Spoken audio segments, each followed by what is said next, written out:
मेरे पास एक Z pendant है जो अर्थ और कल्टीवेशन वर्ल्ड के बीच ट्रैवल कर सकता है। इसकी मदद से मैं अर्थ के सस्ते $2 वाले लाइटर्स को ऐसे फायर टैलिस्मन्स में बदल देता हूं जिन्हें खरीदने के लिए कल्टीवेशन वर्ल्ड में हर कोई एक दूसरे से लडडी इंचने मरने को तैयार रहता है। और कल्टीवेशन वर्ल्ड में सड़क किनारे से उखाड़ी गई बेकार जंगली घास को अर्थ पर वापस लाकर मैं सैकड़ों हजारों डॉलर के फॉर्च्यून में बेच देता हूं। उस दिन के बाद से मैं इन दोनों वर्ल्ड्स के बीच आने जाने वाला इकलौता इंसान बन गया हूं। दूसरों के लिए क्रॉस ओवर करने का मतलब है 10 में से 9 बार मौत का सामना करना, लेकिन मेरे लिए क्रॉसिंग ओवर का बस एक ही मतलब है, दोनों तरफ गुड्स की स्मगलिंग करना और हर बार डबल प्रॉफिट कमाना। लेकिन इस सबसे पहले मैं स्टेज 4 स्टमक कैंसर से मरने की कगार पर खड़ा एक कंगाल लड़का था, और मेरे रिश्तेदारों की गिद्ध जैसी नजरें मेरे इकलौते हाउस पर गड़ी थीं। इस सब की शुरुआत उस दिन होती है जब आंट कैरल पैसे मांगने मेरे दरवाजे पर आ धमकती है। आंट कैरल दरवाजे का रास्ता रोक कर खड़ी है। उसके ठीक पीछे मेरा कजन मार्कस और ड्रैगन नाम का एक भारी टैटू वाला थग खड़ा है। 6 महीने की डेडलाइन खत्म हो चुकी है। मार्कस शू कैबिनेट पर आयु को जोर से पटकता है और एक बुरी मुस्कान के साथ कहता है,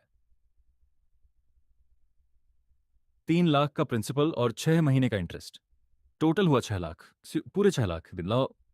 मेरी सांसें अटक जाती हैं और कांपती हुई आवाज में मैं कहता हूं, क्या मैंने सिर्फ 3 लाख बोरो नहीं किए थे? और आंट कैरल, आपने खुद मुझसे कहा था कि मुझे कोई इंटरेस्ट पे नहीं करना पड़ेगा।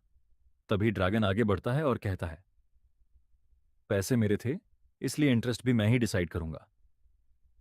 आंट कैरल दरवाजे के फ्रेम पर जोर से हाथ मारते हुए कहती है, मैंने तो तरस खाकर तुम्हें पैसे लेंड किए थे। मुझे कैसे पता था कि तुम कभी ठीक नहीं हो पाओगे? अगर तुम किसी दिन अचानक टपक गए तो मैं अपने पैसे किससे कलेक्ट करूंगी?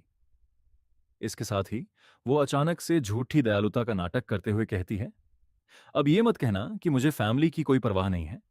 अगर तुम पैसे वापस पे नहीं कर सकते तो बस इस अग्रीमेंट पर साइन कर दो और हम हिसाब बराबर मान लेंगे। वह पहले से तैयार किया गया एक हाउस ट्रांसफर अग्रीमेंट बाहर निकालती है और उसे सीधे मेरे चेहरे पर दे मारती है। मैं अपने दांत पीसते हुए उन्हें घूर कर देखता हूं और कहता हूं, कभी नहीं, तुम लोग ये हाउस नहीं ले जा रहे हो। यह सुनकर मार्कस का चेहरा गुस्से से लाल हो जाता है। वह मुझे जोर से धक्का मारता है। मैं पीछे की तरफ लड़खड़ाता हूं और मेरे सिर का पिछला हिस्सा कॉफी टेबल के कोने से जोर से टकराता है। मेरी आंखों के सामने सब कुछ ब्लैक होने लगता है। आंट कैरोल जमीन पर पड़े मुझे नीचे घूरती है और एग्रीमेंट हाथ में लिए मेरे सामने बैठते हुए कहती है, ऑल राइट, ऑल राइट, चलो काम की बात करते हैं। अपने होश कायम रखने की जद्दोजहद करते हुए मैं किसी तरह हिम्मत जुटाकर कहता हूं, वेट, मुझे थोड़ा टाइम दो, मैं सब पे कर दूंगा। एंट का रोल मुझे ऐसे देखती है जैसे उसने कोई भूत देख लिया हो और कहती है, तुम भला किस चीज से पैसे वापस पे करोगे? तभी ड्रैगन जोर से हंसने लगता है जैसे उसे कुछ याद आ गया हो। वह मेरी तरफ नीचे देखता है और अपने जूते की नोक से मेरे चेहरे पर लात मारते हुए कहता है, किड, मैं अपना बिजनेस रूल्स के हिसाब से चलाता हूं। एक डेट का मतलब डेट होता है। मैं तुम्हें सिर्फ एक चांस दूंगा। मैं एक वीक में वापस आऊंगा। अगर तुम पे नहीं कर पाए तो मैं यह हाउस ले लूंगा और सारा डेट एक साथ सेटल कर दूंगा। उनके जाते ही पीछे से सिक्योरिटी डोर जोर से बंद होता है। मैं फर्श पर बेसुध पड़ा हूं। मेरा दिमाग सुन्न पड़ता जा रहा है। जैसे ही मैं सोचता हूं कि क्या सच में मेरी मौत ऐसे ही होने वाली है, तभी मेरी छाती पर रखा हुआ जेड पेंडेंट आग की तरह जलने लगता है। मैं उसे कसकर पकड़ लेता हूं और एक ही पल में पूरी दुनिया गोल गोल घूमने लगती है। हाफते उठ बैठा। चारों तरफ आसमान छूते प्राचीन पेड़ खड़े थे। हवा में अनजानी ताजगी घुली हुई थी। सबसे हैरानी की बात यह थी कि मेरे पेट का असहनीय दर्द पहले से बहुत कम हो चुका था। मैंने अपनी हथेली खोली। वही प्राचीन जेड पेंडेंट मेरी हथेली में रखा था, जिसकी सतह पर हल्की सी चमक तैर रही थी। यह सचमुच मुझे यहां ले आया था। मैं सच में एक दूसरी दुनिया में पहुंच चुका था। मैं अभी समझ ही रहा था कि यह जगह कौन सी है, तभी मेरे सिर के बहुत ऊपर से हवा चीरती हुई एक तेज आवाज आई। अब यही पल जोरदार धमाका हुआ। सफेद कपड़ों में लिपटी एक नाजुक सी परछाई आसमान से नीचे गिरी और कुछ दूरी पर झाड़ियों में जा टकराई। तुरंत बाद आसमान से ठंडी आवाजें गूंज उठीं।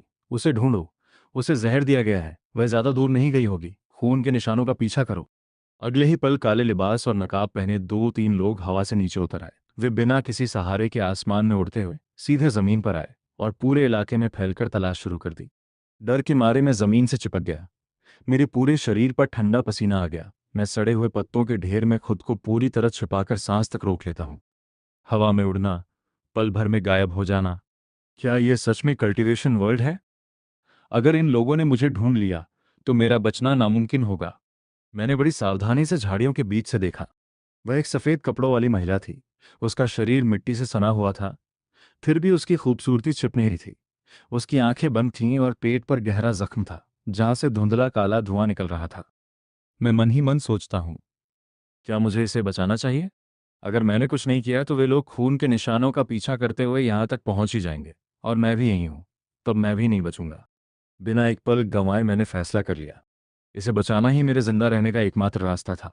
जब काले कपड़ों वाले लोग दूसरी तरफ तलाश कर रहे थे, मैं घुटनों के बल रेंगते हुए उसके पास पहुंचा, उसे सहारा देकर खींचा और पास की एक विशाल चट्टान के नीचे छिपी गुफा तक ले गया। अंदर पहुंचते ही मैंने सूखी टहनियों और पत्तों से गुफा का मुंह पूरी तरह ढक दिया।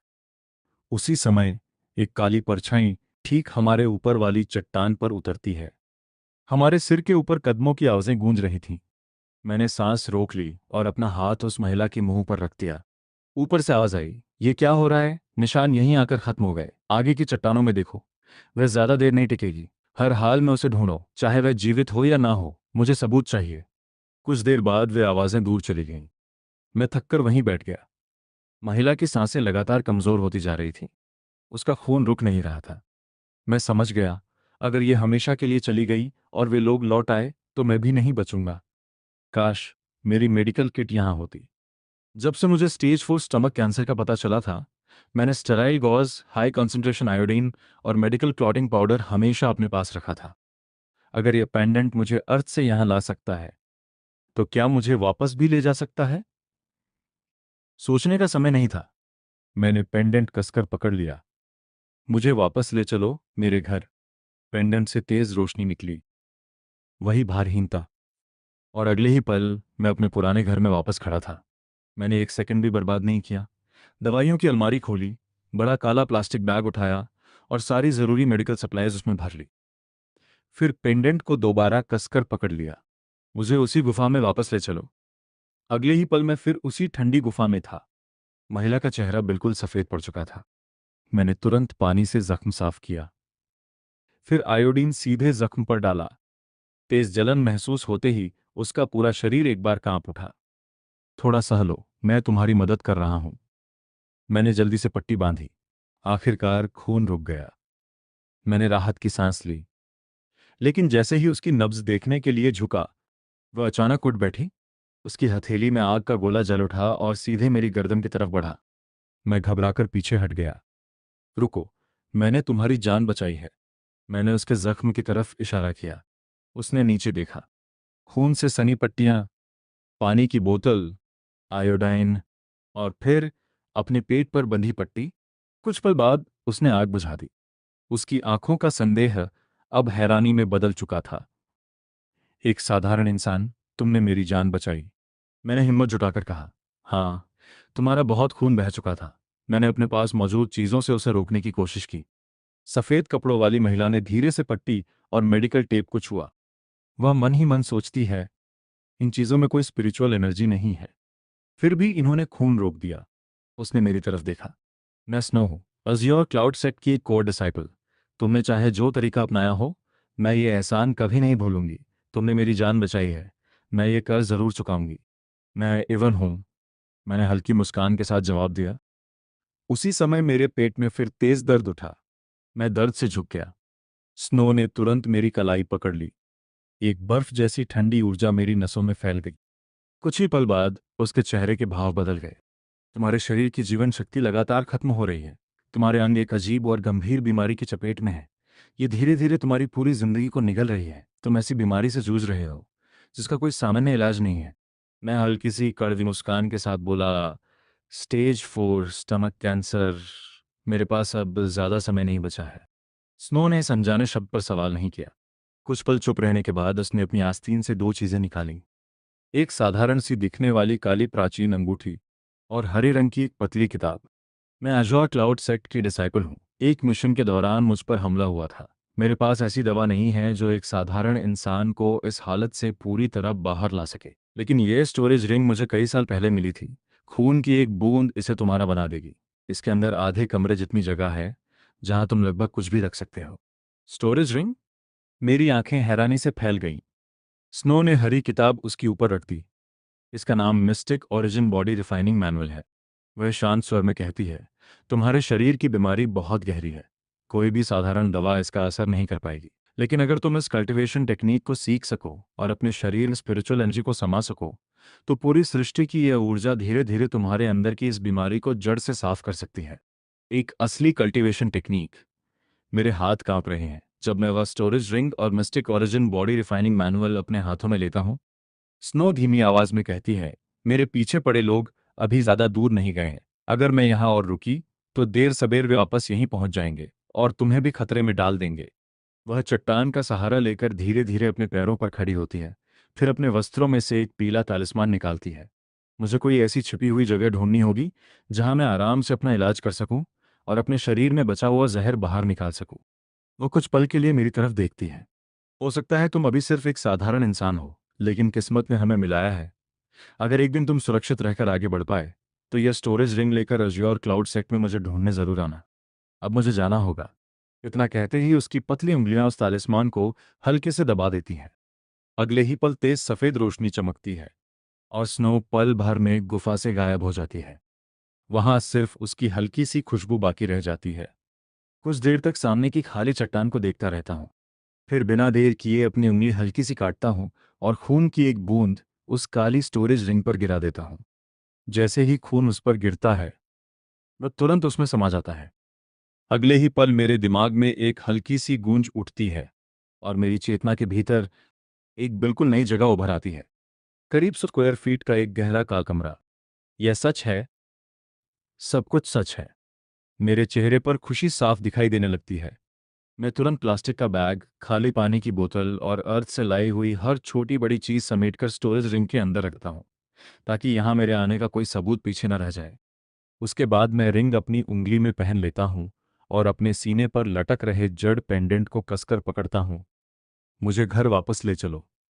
जब मैं दोबारा आंखें खोलता हूँ, तो मैं अपने ही घर के लिविंग रूम में टूटी हुई कॉफ़ी टेबल के पास खड़ा होता हूँ।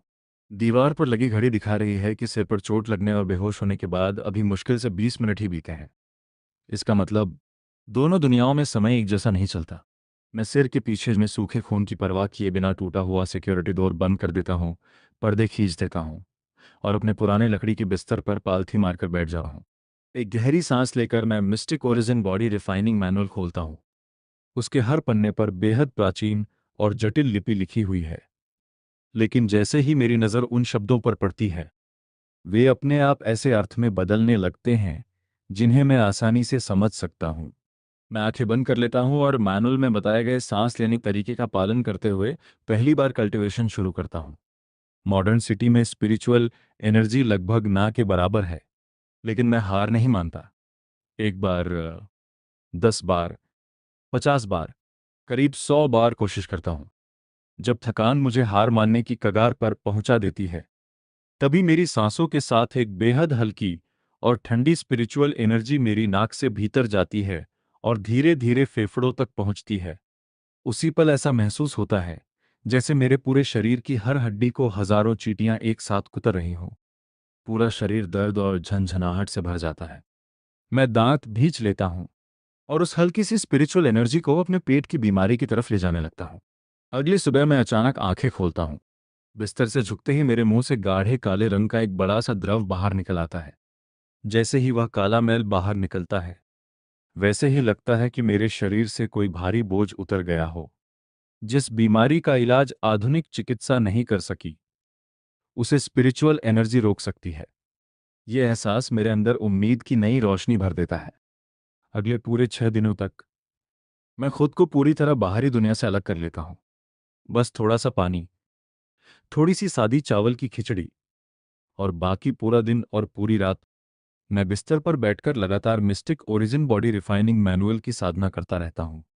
7वें दिन, जब मैं आखिरी कठिन कल्टीवेशन साइकिल पूरी करके बिस्तर से उठता हूँ, तो सबसे पहले अपने शरीर की तरफ देखता हूँ। मेरा शरीर पहले से कहीं ज्यादा मजबूत दिखाई दे रहा है। कीमोथेरेपी की वजह से जो शरीर पहले बेहद कमजोर और दुबला हो चुका था, अब उस पर हल्की लेकिन साफ मांसपेशियां उभरने लगी हैं। मैं अपनी मुट्ठी कसकर बंद करता हूं। एक जबरदस्त ताकत पूरे शरीर में दौड़ जाती है। कैंसर अभी पूरी तरह खत्म नहीं हुआ है, लेकिन स्पिरिचुअल एनर्जी ने उसके फैलने की रफ्तार रोक दी है। जब तक मैं लगातार कल्टीवेशन करता रहूंगा, एक दिन शरीर से हर कैंसर सेल पूरी तरह साफ हो जाएगा। मैं अपनी नई ताकत को महसूस ही कर रहा होता हूं कि अचानक सिक्योरिटी डोर पर जोरदार धमाके होने लगते हैं। इवन, दरवाजा खोल, समय पूरा हो गया। अंदर छिपकर बैठा, कह, पैसे नहीं देगा? यह मार्कस की आवाज है। समय आ चुका है। वे लोग अपना हिसाब लेने लौट आए हैं। मेरी आंखें तुरंत ठंडी हो जाती हैं। मैं धीरे धीरे दरवाजे तक जाता हूं और एक ही झटके में मुड़ा हुआ सिक्योरिटी डोर खोल देता हूं। बाहर की संकरी गैलरी लोगों से भरी हुई है। सबसे आगे मार्कस खड़ा है। उसके हाथ में हाउस ट्रांसफर एग्रीमेंट लहरा रहा है। उसके बगल में आंट कैरल के चेहरे पर वही बेरहम मुस्कान है। पीछे ड्रैगन मुंह में सिगरेट दबाए खड़ा है और उसके साथ 7-8 गुंडे हैं, जिनके हाथों में स्टील पाइप्स और बेसबॉल बैट्स हैं। उनका इरादा बिल्कुल साफ है। अगर मैंने आज दस्तखत नहीं किए, तो वे यहीं मेरे साथ जबरदस्ती करेंगे। मुझे देखते ही मार्कस एक पल के लिए रुक जाता है। उसके सामने खड़ा मेरा स्वस्थ और तंदुरुस्त चेहरा उस मरते हुए कैंसर पेशेंट जैसा बिल्कुल नहीं दिख रहा था जिसकी उसे उम्मीद थी। लेकिन अगले ही पल उसके चेहरे पर फिर वही घमंडी मुस्कान लौट आती है। वह एग्रीमेंट सीधे मेरे चेहरे पर मारते हुए कहता है, अरे अभी भी सांस चल रही है? अच्छा है, चलो अब साइन कर दो, नहीं तो आज ड्रैगन के लोग ये नहीं देखेंगे कि तुम कौन हो, सीधे छठी मंजिल से नीचे फेंक देंगे। मैं हल्के से सिर घुमाकर कागज से बच जाता हूं। उसी समय जेब में रखे अपने फोन का रिकॉर्ड बटन चुपचाप दबा देता हूं। फिर बिल्कुल शांत आवाज में कहता हूं, 3 लाख का कर्ज और उसके बदले मेरे माँ बाप की 8 लाख की प्रॉपर्टी हड़पना चाहते हो? तुम लोग सच में किसी भी हद तक गिर सकते हो।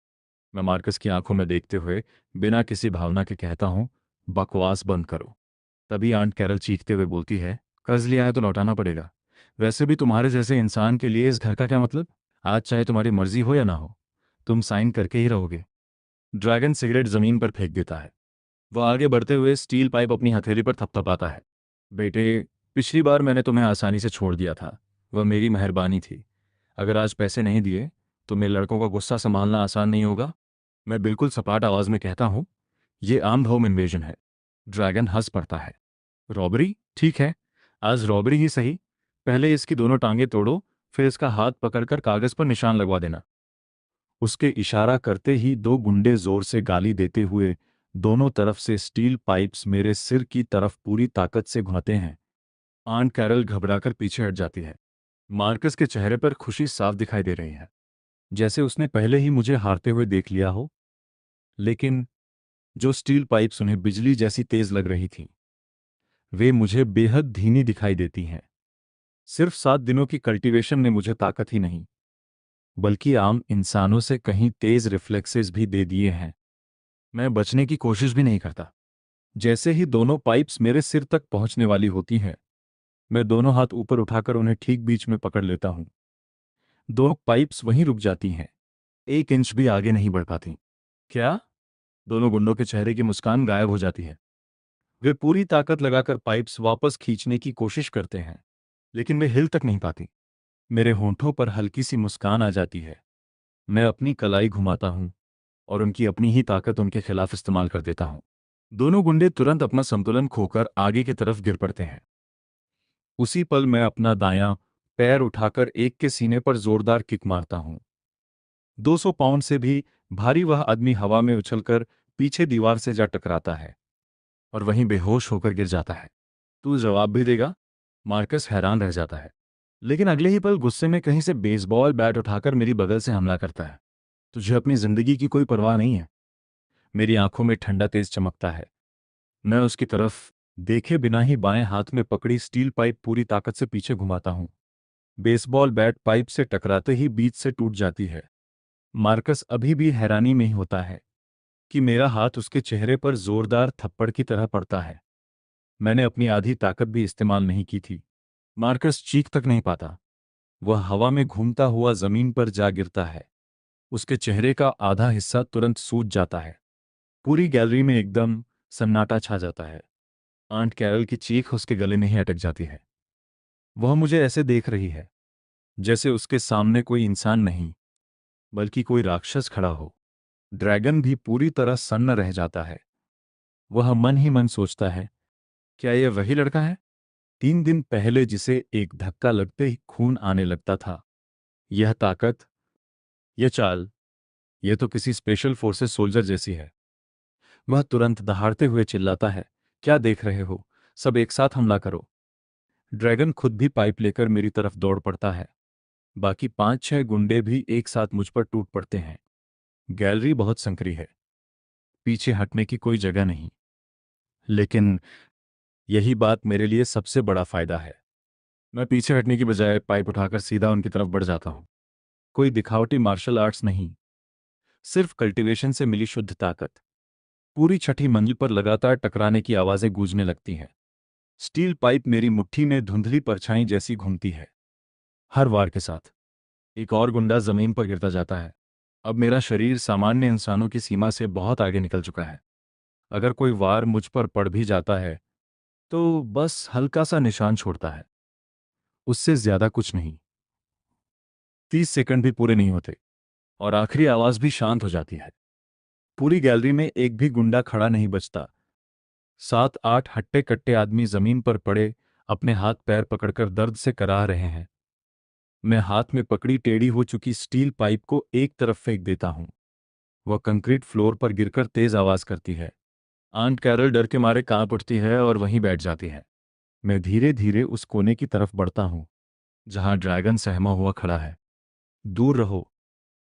उसकी सारी गुंडागर्दी अब गायब हो चुकी है। वह कांपती आवाज में कहता है, ब्रो, बैठकर बात करते हैं। दुनिया के भी कुछ नियम होते हैं। मैं बिना कुछ कहे उसके घुटने पर एक जोरदार किक मारता हूं। ड्रैगन दर्द से चीखते हुए एक घुटने पर गिर जाता है। मैं जेब से फोन निकालता हूं, रिकॉर्डिंग बंद करता हूं और अभी अभी रिकॉर्ड हुई आवाज चला देता हूं। 3 लाख का कर्ज और 8 लाख का घर हड़पना चाहते हो? रॉबरी? ठीक है, पहले इसकी दोनों टांगें तोड़ो। पूरी रिकॉर्डिंग गैलरी में साफ साफ गूंजने लगती है। मैं ड्रैगन की तरफ देखते हुए शांत स्वर में कहता हूं, लोन शार्किंग, अनलॉफुल कोerशन और आर्म्ड होम इन्वेजन की कोशिश। बताओ ड्रैगन, यह रिकॉर्डिंग अगर पुलिस तक पहुंच गई तो तुम्हें कितने सालों तक जवाब देना पड़ेगा? ड्रैगन का चेहरा एकदम सफेद पड़ जाता है। उसके माथे से ठंडा पसीना बहने लगता है। उसे समझ आ चुका था, आज उसने गलत इंसान से टक्कर ले ली है। वह जल्दी जल्दी बोलता है, ब्रो, मुझसे गलती हो गई, मैं ब्याज का एक पैसा भी नहीं लूंगा, सिर्फ 3 लाख वापस कर देना। आज की बात यहीं ख़त्म कर देते हैं। और वह रिकॉर्डिंग। मैं उसकी बात बीच में ही रोक देता हूँ। निकल जाओ। ड्रैगन ऐसा दिखता है जैसे उसे नई जिंदगी मिल गई हो। वह जल्दी से उठता है और जमीन पर पड़े अपने आदमियों पर चिल्लाता है, रोना बंद करो, सब उठो, यहां से चलते हैं। वे सब एक दूसरे का सहारा लेकर सीढ़ियों की तरफ भाग जाते हैं।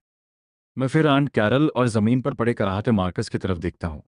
अपने लाडले बेटे को लेकर निकल जाओ और दोबारा कभी मेरे घर की तरफ मत आना। मैं आगे बढ़ता हूं और अपने पैरों तले उस खून से सने ट्रांसफर एग्रीमेंट को कुचलकर टुकड़े टुकड़े कर देता हूं।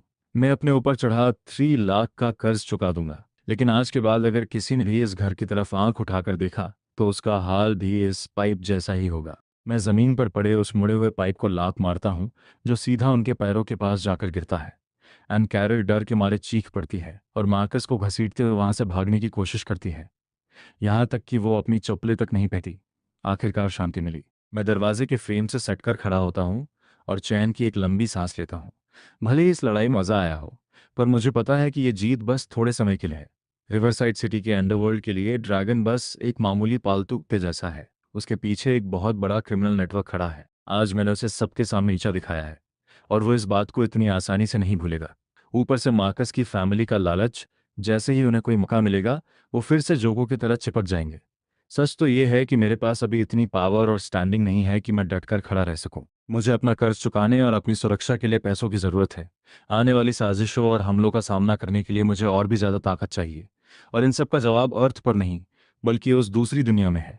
मैं अपने सीने पर लटके जेड पेंडेंट को छूता हूँ और मेरी आंखों में एक चमक आ जाती है। वो दुनिया सिर्फ मेरी बीमारी ठीक करने के लिए नहीं है, बल्कि वहाँ बेसाब दौलत भी है। कल्टीवेशन वर्ल्ड में एक मामूली इंसान, अगर मैंने सही चाल चली तो ये एक ऐसा अनफेयर एडवांटेज होगा जिसका कोई मुकाबला नहीं कर पाएगा। वहाँ से मिलने वाला मुनाफा कमाल का होगा।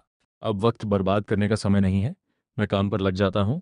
मैं अपनी सारी सेविंग्स इकट्ठा करता हूँ, बेसबॉल कैप और मास्क पहनकर एक टैक्सी लेता हूँ और सीधा रिवरसाइड सिटी के सबसे बड़े होलसेल मार्केट पहुँच जाता हूँ। मुझे 10 हाई वोल्टेज स्टन बैटन्स चाहिए, सबसे पावरफुल वाला जो किसी को भी एक बार में बेहोश कर दे, और पेपर स्प्रे का पूरा एक केस दे दो।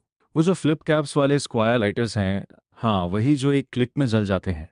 मुझे वैसे 500 चाहिए, और वो छोटे गोल वैनिटी मिरर्स भी, एकदम हाई क्लैरिटी वाले। 200 वो दे दो, और 200 हाई बीम फ्लैश लाइट्स भी। मैं किसी पागल की तरह सामान इकट्ठा करते हुए पूरे मार्केट का चक्कर लगाता हूँ।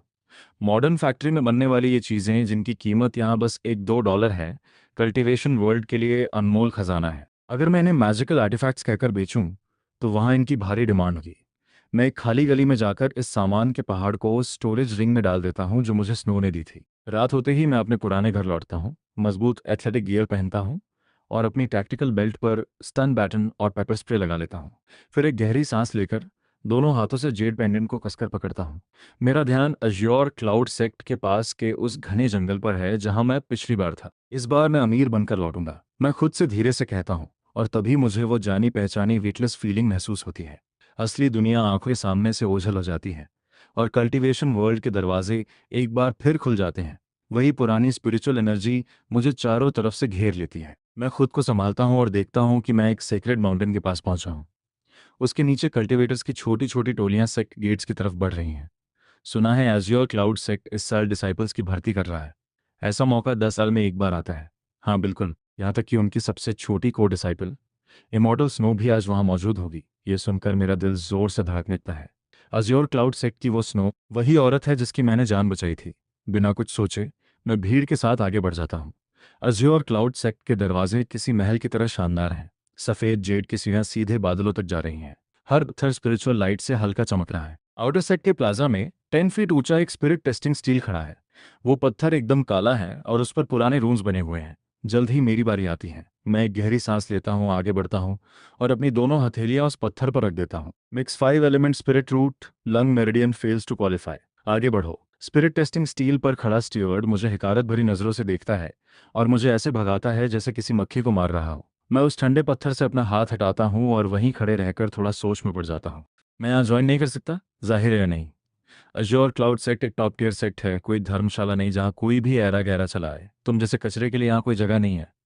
दफा हो जाओ यहाँ से और लाइन मत रोको, स्टीवर्ड तेज आवाज में चिल्लाता है। लाइन में खड़े बाकी लोग ठहाके मारकर हंस लगते हैं। मेरा हाथ अपनी कमर पर बंधे स्टन बैटन की तरफ जाता है। मैं सोच ही रहा हूँ कि इसे मजा चखाऊं या नहीं, तभी एक आवाज गूंजती है। देखती हूँ किसकी हिम्मत है इसे यहाँ से जाने के लिए कहने की। वो आवाज इतनी ठंडी है कि हवा को भी जमा दे। हंसी का शोर पल भर में थम जाता है। आसमान से एक चमकदार सफेद रोशनी की लकीर नीचे आती है।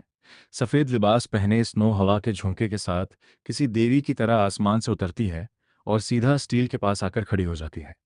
उसका चेहरा अब भी थोड़ा पीला है, लेकिन उसके चेहरे पर जो रुतबा है उसे देखकर वहां मौजूद हर किसी का दम घुटने लगता है। स्टीवर्ड के पैर कांपने लगते हैं और वो धड़ाम से घुटनों के बल गिर पड़ता है। उसके कपड़े पसीने से तरबतर हो चुके हैं। सिस्टर स्नो, आप यहाँ कैसे? ये मेरे साथ है। स्नो उस स्टीवर्ड की तरफ देखती तक नहीं, उसकी नज़रें सीधे मुझ पर हैं। इसे अंदर आने दो और इसके लिए एक अच्छा कमरा तैयार करो। जी जी बिल्कुल। सिस्टर स्नो, आप नाराज मत होइए, मैं अभी सब इंतजाम करता हूँ। स्टीवर्ड लड़खड़ाते हुए पास की मेज तक जाता है और कांपते हाथों से एक काला लकड़ी का टोकन उठाता है। वो बड़े आदर के साथ एक नकली मुस्कान लिए मुझे वो टोकन देता है। फेलो डिसाइपल, ये रहा आपका token. Outer sector D, room 74।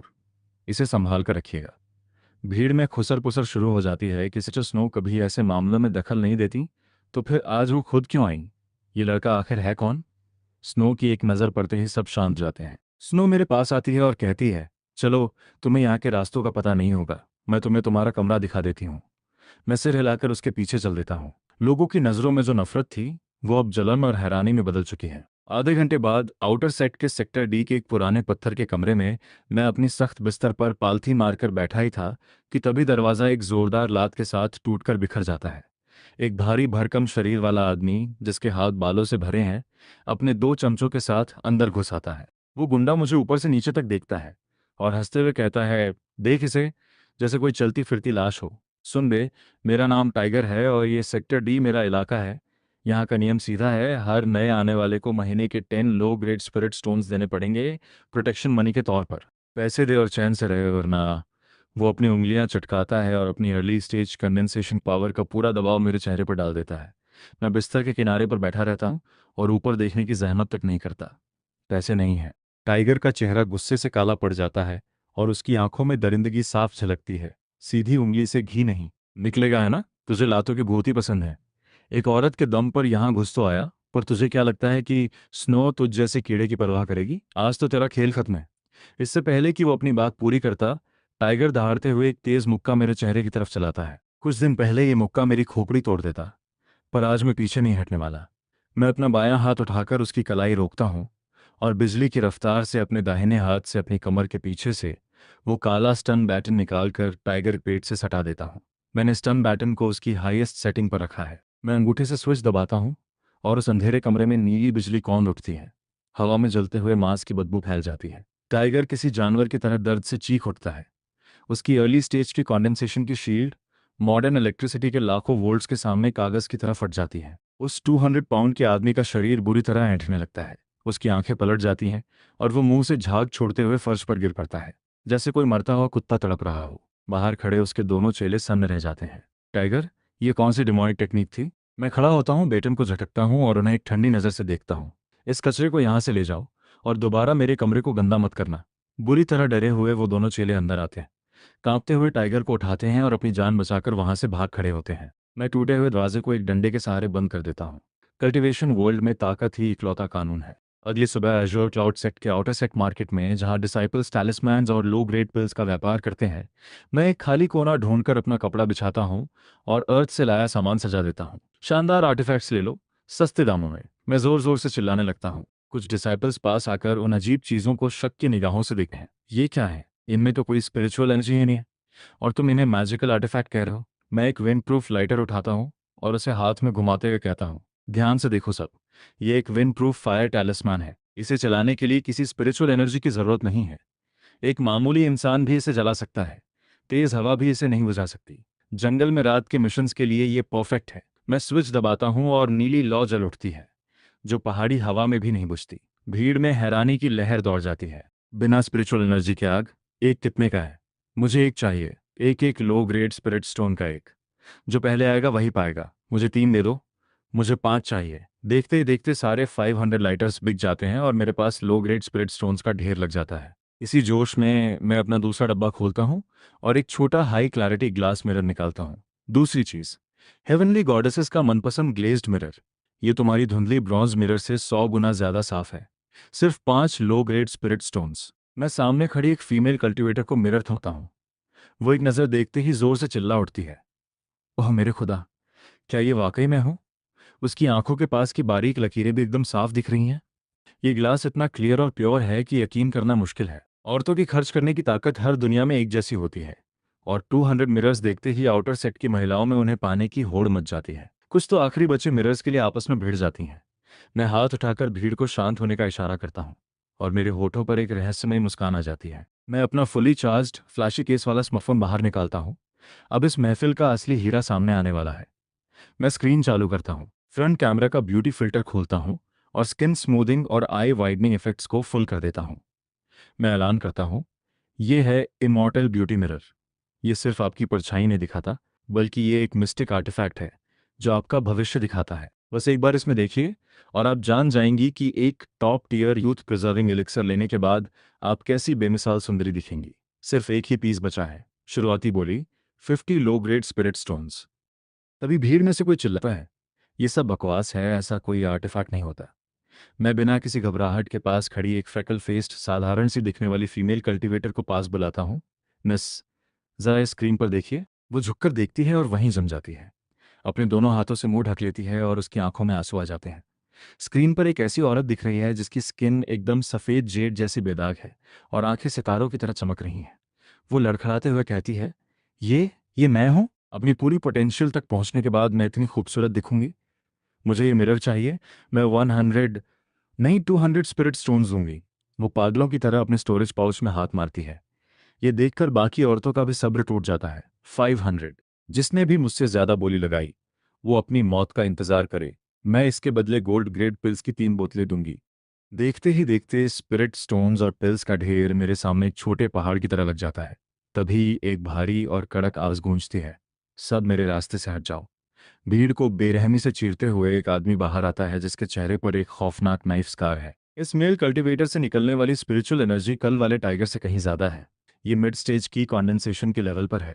उसकी लालची नजरें जमीन पर पड़े स्पिरिट स्टोन्स और इमॉर्टल ब्यूटी मिरर पर टिक जाती हैं। वो अपनी कमर से एक लंबी ब्लेड निकालता है और उसे मेरे स्टॉल पर जोर से पटकता है। स्कारफेस नफरत से मुस्कुराते हुए कहता है, बच्चे, तूने मेरे इलाके में बहुत माल कमा लिया और मुझसे पूछने की जहमत तक नहीं की। अब ये स्टॉल और ये सारे स्टोन्स मेरे हुए। यहाँ से दफा हो जा, वरना अपनी जान से हाथ धो बैठेगा। पास खड़े डिसाइपल्स डर के मारे पीछे हट जाते हैं। गुस्सा तो सबको है, पर किसी की बोलने की हिम्मत नहीं होती क्योंकि स्कारफेस आउटर सेट का एक नामी गुंडा है जिसके हाथों पहले भी कई जाने जा चुकी हैं। मैं जरा भी नहीं डगमगाता। मेरा हाथ धीरे से अपनी कमर पर रखे पेपर स्प्रे के बड़े कैन की तरफ जाता है। वो सोच रहा है कि एक मिड स्टेज ची कंडेंसेशन कल्टीवेटर के खिलाफ स्टन बैटन शायद करीब न पहुंच पाए, इसलिए मुझे केमिकल वॉरफेयर का सहारा लेना होगा। स्कारफेस की आंखों में मार डालने वाला जुनून चमकता है और वो अपनी ब्लेड हवा में लहराते हुए पूरी ताकत से मेरे कंधे पर वार करता है। इससे पहले कि मैं स्प्रे का ट्रिगर दबा पाता, हवा में एक तेज गूंज सुनाई देती है। गहरे नीले रंग की फ्रीजिंग स्वॉर्ड एनर्जी बिजली की तरह आसमान को चीरती हुई नीचे आती है और सीधा स्कारफेस की ब्लेड से टकराती है। फौलाद से बनी वो ब्लेड तिनकों की तरह बिखर जाती है। स्कारफेस को संभलने का मौका तक नहीं मिलता और उसका पूरा शरीर किसी भारी ट्रक की टक्कर की तरह दूर जा गिरता है। वो खून की उल्टियां करता हुआ एक पत्थर के खंभे से टकराता है और वहीं बेहोश हो जाता है। पूरा बाजार सन्न रह जाता है। स्नो अपनी फ्लाइंग स्वॉर्ड पर सवार होकर मेरे ठीक ऊपर हवा में खड़ी है। उसके सफेद कपड़े हवा में लहरा रहे हैं। उसकी आंखों में कोई जज्बात नहीं है। वो भीड़ को ऐसे देख रही है जैसे वो कीड़े मकोड़े हों। वो पूछती है, कब से ये जगह किसी का इलाका बन गई? डर के मारे हर डिसाइपल अपना सिर झुका लेता है। स्नो कड़ी चेतावनी देती है, अगर अगली बार ऐसा कुछ हुआ तो अंजाम इससे भी बुरा होगा। स्नो के इस खौफ के बाद किसी की हिम्मत नहीं है कि मुझे परेशान करे। मेरा सारा सामान बिक चुका है और भीड़ धीरे धीरे छट जाती है। स्नो मेरे पास उतरती है और उसकी आंखों की वो सख्ती गायब हो जाती है। मैं एक छोटा मिरर निकालता हूं और उसे थमाते हुए देखने का इशारा करता हूं। वो अपनी परछाई को गौर से देखती है। मैं कहता हूं, ये भी मेरे वतन से है, कैसा लगा? वो कहती है, वाकई कमाल है। मैं मुस्कुराकर कहता हूं, क्या आपको ये पसंद आया? इसे मेरी तरफ से एक तोहफा समझिए। उसकी आंखों में एक हल्की सी चमक आती है और वो बिना कुछ कहे सिर हिलाकर मिरर रख लेती है। वो कहती है, अगर फिर कभी ऐसा कुछ हो तो मुझे बेझिझक ढूंढ लेना। मैं तुम्हें इस सेक्ट में लाई हूँ, इसलिए तुम्हारी हिफाजत मेरी जिम्मेदारी है। मैं जवाब देता हूँ, शुक्रिया। और अगर आपको कभी किसी चीज़ की ज़रूरत हो तो आप भी मेरे पास आ सकती हैं। स्नो सिर हिलाती है और अपनी तलवार पर सवार होकर नीले आसमान में ओझल हो जाती है।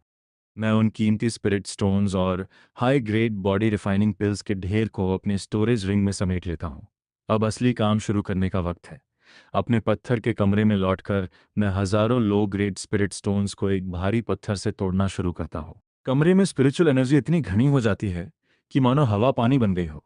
मैं अपनी शर्ट उतारकर पत्थर के बेड पर बैठ जाता हूँ और मुट्ठी भर बॉडी रिफाइनिंग पिल्स अपने मुंह में डाल लेता हूँ। मैं अपनी आंखें बंद करता हूँ और mistake origin body refining manual को अपनी बॉडी में सर्कुलेट करने लगता हूँ। वो पागल कर देने वाली एनर्जी मेरी नसों, गोश्त और हड्डियों को चीरती हुई निकलती है, जैसे हजारों चाकुओं से मुझे एक साथ काटा जा रहा हो। मेरे शरीर की सारी गंदगी और जहरीला खून पसीने के रास्ते बाहर आने लगता है। वक्त का पता ही नहीं चलता और एक पूरा महीना बीत जाता है। जब आखिरी स्पिरिट स्टोन भी धूल बन जाता है तब मैं अपनी आंखें खोलता हूँ। मेरी आंखों में एक तेज और पैनी चमक है। मैं खड़ा होता हूँ और मेरी पूरी बॉडी की हड्डियां तड़कने लगती हैं। मेरी मसल्स फौलाद जैसी हो गई हैं और रव में खून किसी ड्रैगन की तरह दौड़ रहा है। मैंने बॉडी टेम्परिंग का फर्स्ट लेवल हासिल कर लिया है। लेकिन सबसे बड़ी खुशी की बात यह है कि वो बीमारी जिसने मुझे 6 महीने से तड़पाया था, उसका वो पुराना दर्द अब पूरी तरह जड़ से खत्म हो चुका है। अब वापस जाकर इसकी पुष्टि करने का वक्त है। मैं सीधा मॉडर्न वर्ल्ड के जनजान फर्स्ट पीपल्स हॉस्पिटल पहुंचता हूं। डॉक्टर वांग मेरी रिपोर्ट और स्कैन के नतीजे देखकर दंग रह जाते हैं। उनके हाथ बुरी तरह कांप रहे हैं। वो कहते हैं, नामुमकिन, ये साइंस के हर कानून के खिलाफ है। मैं पूछता हूँ, डॉक्टर क्या रिपोर्ट है? वो हकलाते हुए कहते हैं, सब खत्म, कैंसर सेल्स पूरी तरह जा चुके हैं। तुम्हारा ट्यूमर न सिर्फ सूख गया है बल्कि वो एक पत्थर के टुकड़े जैसा हो गया है। तुम्हारे शरीर का हर अंग एक 20 साल के स्पेशल फोर्सेस सोल्जर से भी ज्यादा मजबूत है। इवन तुमने कौन सी जादुई दवा ली है? ये मेडिकल हिस्ट्री का सबसे बड़ा चमत्कार है। मैं मुस्कुराकर अपनी रिपोर्ट उठाता हूँ और कहता हूँ, बस अच्छी सोच, सही नींद और ढेर सारा गर्म पानी। बाहर निकलते ही सड़कों का शोर आज मुझे किसी सुरीले संगीत जैसा लग रहा है। मैं जिंदा हूँ और मेरे पास दो दुनियाओं के बीच सफ़र करने की वो ताकत है जो इस धरती पर किसी के पास नहीं। अंकल फ्रैंक जैसे छुए लोग अब मेरा रास्ता नहीं रोक पाएंगे। रात होते ही मैं अपने छोटे से अपार्टमेंट के दरवाजे बंद करता हूँ और जेड पेंडेंट को कसकर पकड़ता हूँ। एक सफ़ेद रोशनी चमकती है और मैं वापस एज्योर क्लाउड सेट के उस पत्थर के कमरे में खड़ा होता हूँ। वहाँ स्नो पहले से बैठी मेरा इंतजार कर रही है। वो मुड़ती नहीं है, पर उसकी शक्तिशाली गोल्डन कोर सेंसेस को मेरी बॉडी में आया भारी बदलाव तुरंत महसूस हो जाता है। वो कहती है, 1 महीने में बॉडी टेम्परिंग का फर्स्ट लेवल? ये तो किसी करिश्मे से कम नहीं है। मैं कहता हूँ, ये सब आपकी बदौलत है। इतनी रात को यहाँ ना, जरूर कोई खास बात है? स्नो खड़ी होती है और उसकी आवाज़ में एक फैसला झलकता है। कल अज़्योर क्लाउड सेट का सदियों पुराना नेदर वॉइड रैम खुलने वाला है। वहाँ जाने के लिए 4 लोगों की टीम ज़रूरी है। तुम्हें मेरे साथ चलना होगा। मैं थोड़ा हिचकिचाता हूँ, पर मैं तो अभी सिर्फ लेवल 1 पर हूँ। मैं तो एनर्जी भी प्रोजेक्ट नहीं कर सकता। स्नो कहती है, तुम्हें बस मेरे साथ रहना है, बाकी मैं संभाल लूंगी। अगली सुबह जब हम नेदर वॉइड रैम के पास पहुंचते हैं तो 2 आउटर सेट डिसाइपल्स पहले से वहां मौजूद होते हैं। उनमें से एक, जिसका नाम काइल है, मुझे ऊपर से नीचे तक हिकारत से देखता है और कहता है, स्नो, ये जगह बहुत खतरनाक है। तुम इस कमज़ोर लड़के को साथ क्यों ला रही हो? ये तो सिर्फ हम पर बोझ बनेगा। अगर हमारा सामना किसी टीयर 2 बीस्ट से हो गया तो मुझे शक है कि ये भाग भी पाएगा। उसके बगल में खड़ा चूहे जैसी शक्ल वाला लेनी भी उसकी हाँ में हाँ मिलाता है। हाँ, इसे साथ ले जाना बस हमारे लिए एक बोझ ही होगा। और अगर हमें कोई ट्रेजर मिला तो क्या हमें इसके साथ भी उसे बांटना पड़ेगा? स्नो बिना पलक झपकाए बस इतना कहती है, मेरे फैसलों पर सवाल उठाने की जरूरत नहीं है, चलो अब। वो सीधा लाइट बैरियर के अंदर चली जाती है और मैं भी उसके ठीक पीछे चल देता हूँ। काइल की आंखों में गुस्सा तो है, लेकिन वो कुछ करने की हिम्मत नहीं जुटा पाता। वो और लेनी भी हमारे पीछे अंदर आ जाते हैं। जैसे ही हम उस रियल में कदम रखते हैं, चारों तरफ की रोशनी अचानक धुंधली हो जाती है। हवा में घना ग्रे फॉग भर जाता है और पैरों के नीचे एक अंतहीन ब्लैक स्वम्प फैला है, जिससे सड़न की भयानक बदबू आ रही है। हम चारों डायमंड फॉर्मेशन में आगे बढ़ते हैं। मैं जानबूझकर स्नो के बगल में थोड़ा पीछे रहता हूँ। स्नो अपनी लॉन्ग स्वॉर्ड निकालती है, जिसकी धार ठंडी रोशनी में चमक रही है। सतर्क रहो, टीयर 2 बीस्ट्स इस स्वॉर्म के नीचे कहीं भी छिपे हो सकते हैं। अभी उसके मुंह से शब्द निकले ही थे कि सामने का ब्लैक स्वॉर्म किसी ज्वालामुखी की तरह फटता है और एक जोरदार धमाका होता है। एक जहरीली आंधी हमसे टकराती है। 15 मीटर से भी ज्यादा लंबा एक विशाल वेनस क्रोकोडाइल, जिसके शरीर पर काले कांटे उगे हैं, हवा में उछलकर अपने खूंखार जबड़े खोल देता है। वो सीधा सामने खड़े काइल पर हमला करता है। काइल की आवाज डर के मारे फटने लगती है। एक पीक टीयर 2 वेनमस क्रोकोडाइल। वो लड़ने के लिए अपनी तलवार तक नहीं निकालता, बल्कि अपने बगल में खड़े लेनी को पकड़कर सीधा उस क्रोकोडाइल की तरफ धक्का देता है। इसी मौके का फायदा उठाकर वो एक स्विफ्ट स्टेप टैलिस्मैन इस्तेमाल करता है और बिना पीछे मुड़े वहां से भाग निकलता है। लेनी कीचड़ में गिरते हुए चिल्लाता है, कायल तुम कमीने, तुम बहुत बुरी मौत मरोगे। अब भागने का कोई रास्ता नहीं था। वो बुरी तरह डरकर स्वॉम्प के किनारे की तरफ रेंगने लगता है। 3 सेकंड से भी कम समय में ये दोनों तथाकथित सेक्ट ब्रदर्स अपनी जान बचाने के लिए एक दूसरे को धोखा देकर गायब हो जाते हैं। स्नो नफरत से कहती है, बेकार आउटर सेक्ट का कचरा। वो एक कदम भी पीछे नहीं हटती और सीधा आगे बढ़कर हमला करती है। उसकी गहरी नीली सोड एनर्जी उस क्रोकोडाइल के मजबूत सिर से टकराती है, जिससे चारों तरफ चिंगारियां निकलने लगती हैं। उस जीव की ताकत बहुत ज्यादा है। स्नो के मुंह से एक कराह निकलती है और वो कई कदम पीछे हट जाती है। वो अभी अपनी एक पुरानी चोट से उबर ही रही थी और इस जहरीले माहौल में अपनी स्वॉर्ड टेक्निक के लिए स्पिरिचुअल एनर्जी का इस्तेमाल करना उसके लिए भारी पड़ जाता है। उसी आधे सेकंड के गैप में उस क्रोकोडाइल की पूंछ किसी लोहे के कोड़े की तरह एक विशाल पेड़ को चीरती हुई स्नो की तरफ तेजी से बढ़ती है। स्नो की ताकत जवाब दे चुकी थी और वो इस हमले से बच नहीं सकती थी। मेरे पास सोचने का वक्त नहीं था। मेरी पीक बॉडी टेम्परिंग की पूरी ताकत एक साथ फूट पड़ती है। मैं कीचड़ से उछलकर स्नो को जोर से धक्का देता हूँ। हटो यहाँ से। मैं उसे पकड़कर कई मीटर दूर फेंक देता हूँ। उस क्रोकोडाइल की पीठ पर उगे धारदार कांटे मेरी पीठ को चीरते हुए निकल जाते हैं। दर्द की एक भयानक लहर मेरे शरीर में दौड़ जाती है और मेरी आंखों के सामने खून का लाल रंग छाने लगता है। मैं सीधा कीचड़ में जा गिरता हूँ। मेरी पीठ बुरी तरह फट चुकी है और 3 घाव इतने गहरे हैं कि हड्डियां तक दिख रही हैं। खून की धार बहने लगती है, जिससे वो काला कीचड़ लाल हो जाता है। स्नो दूर सुरक्षित गिरती है और जब वो मुझे लहूलुहान देखती है तो उसकी ठंडी आंखों में गुस्सा भर जाता है। वो चिल्लाती है, इवन तुम पागल हो क्या, मरना चाहते हो? वो अब पूरी तरह आपे से बाहर हो चुकी है। अपनी जख्मी नसों की परवाह किए बिना वो अपनी जबान काट लेती है और खून का एक घूंट थूकती है। उसकी तलवार की नीली चमक 10 गुना बढ़ जाती है और कोहरे को चीर लगती है। वो अपनी तकनीक इस्तेमाल करती है, फ्रॉस्टबेड आर्मर, आइस सील्स 1000 माइल्स। आसमान से ठंड की एक खौफनाक तलवार गिरती है और क्रोकोडाइल के जबड़े को चीरते हुए उसके अंगों में घुस जाती है। देखते ही देखते वो पूरा जीव बर्फ में जम जाता है। एक आखिरी दहाड़ के साथ वो जमीन पर गिरता है और उसकी सांसें थम जाती हैं। वो टीयर 2 बीस्ट अब मर चुका है, लेकिन इस हमले ने स्नो की सारी स्पिरिचुअल एनर्जी सोख ली है। मरते हुए क्रोकोडाइल से निकला काला जहरीला धुआं उसे घेर लेता है। स्नो काले खून की उल्टी करती है और बेहोश होकर स्वैम्प में गिर जाती है। मैं कीचड़ में औंधे मुंह पड़ा हूं और पीठ का दर्द बर्दाश्त से बाहर है। तभी कोहरे के बीच से कदमों की आहट सुनाई देती है। काइल वापस आ गया है। हाथ में तलवार लिए वो मरे हुए क्रोकोडाइल और बेहोश स्नो को देखकर खुशी से पागल हो रहा है। वाह, ये तो बहुत ही खौफनाक मंजर है। हाँ हाँ, लेनी भी उसके पीछे डरते हुए आता है। काइल, ये टीयर 2 बीस्ट कोर है और स्नो की स्टोरेज रिंग भी। ये सब अब हमारा है। काइल मेरी तरफ देखकर कहता है, अरे देखो, ये बोझ अभी तक मरा नहीं है, काफी जान है इसमें। तुमने अपने ही सेक ब्रदर को बेच दिया। इसे कहते हैं सही वक्त पर सही चाल चलना। इस कल्टीवेशन की दुनिया में सिर्फ ताकतवर ही बचते हैं। अपनी कमजोरी को दोष दो। तुम्हें मारने के बाद स्नो और उसका सारा खजाना मेरा होगा। सेक्ट वापस जाकर मैं कह दूंगा कि तुम्हें बीस्ट ने खा लिया। मरे हुए लोग गवाही नहीं देते। अगली जिंदगी के लिए शुभकामनाएं। जैसे ही वो वार करने वाला होता है, मैं दर्द सहते हुए तेजी से पलटता हूँ। मेरा बायां हाथ कमर पर बंधे पेपर स्प्रे को निकालता है और सीधा उसके चेहरे पर छिड़क देता है। भाड़ में जाओ। मिर्च और रसायनों का वो तेज स्प्रे सीधा उसकी आंखों और नाक में घुस जाता है। कायल दर्द से चीखने लगता है और उसकी तलवार हाथ से छूट जाती है। वो पागलों की तरह अपना चेहरा खुजलाने लगता है। उसकी स्पिरिचुअल एनर्जी अब पूरी तरह अस्त व्यस्त है। मैं अपने दाएं हाथ से मैक्सिमम वोल्टेज पर सेट किया हुआ स्टन बटन निकालता हूं और बिना सोचे उसके दंतियान में घुसा देता हूं। बिजली का एक जोरदार झटका उसके शरीर को काला कर देता है और उसकी चीख को पूरी तरह तबाह कर देता है। काइल अब एक अपाहिज बन चुका है और कीचड़ के ढेर की तरह जमीन पर गिर जाता है। लेनी ये देखकर सन्न रह जाता है। काइल, उसे यकीन नहीं हो रहा कि मुझ जैसा एक मरता हुआ इंसान एक ची कंडेंसेशन कल्टीवेटर को धूल चटा सकता है। वो अपनी फ्लाइंग स्वॉर्ड निकालता है। तुम्हारी हिम्मत कैसे हुई काइल की ची तबाह करने की? अब तुम अपनी जान से हाथ धोगे। मेरे घावों से बहुत खून बह चुका है और मैं ठीक से खड़ा भी नहीं हो पा रहा। मौत के इस साए में मैं स्नो का दिया हुआ तालिस्मान और प्रोटेक्टिव जेड निकालता हूँ और उन्हें तोड़ देता हूँ। लेनी चिल्लाता है, देखते हैं ये कवच तुम्हें कब तक बचाता है। कवच में दरारें पड़ने लगी हैं, लेकिन मुझे सिर्फ 3 सेकंड चाहिए। मैं अपने सीने पर लटके उस पुराने जेड पेंडेंट को कसकर पकड़ता हूँ और अपनी मॉडर्न दुनिया के उस पुराने अपार्टमेंट के बारे में सोचता हूँ। अचानक मुझे हवा में तैरने का एहसास होता है। जैसे ही लेनी की फ्लाइंग स्वॉर्ड उस आखिरी सुनहरी रोशनी को चीरती है, मेरा शरीर वहां से गायब हो जाता है। अगले ही पल मैं अपने पुराने घर के लकड़ी के फर्श पर गिरता हूँ।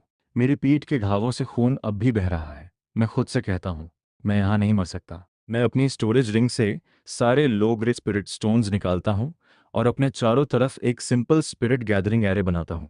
मैं उस एरे से निकलने वाली स्पिरिचुअल एनर्जी को पी जाता हूँ और अपनी mistake origin body refining manual को पूरी ताकत से चलाता हूँ। वो ऊर्जा मेरे फटे हुए मांस को जोड़ने लगती है।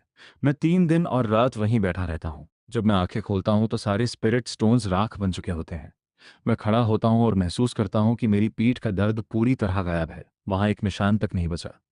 और मेरी ताकत, मैं दरवाजे के स्टील हैंडल को पकड़ता हूँ और वो मेरे एक हाथ से किसी कागज की तरह पिचक जाता है।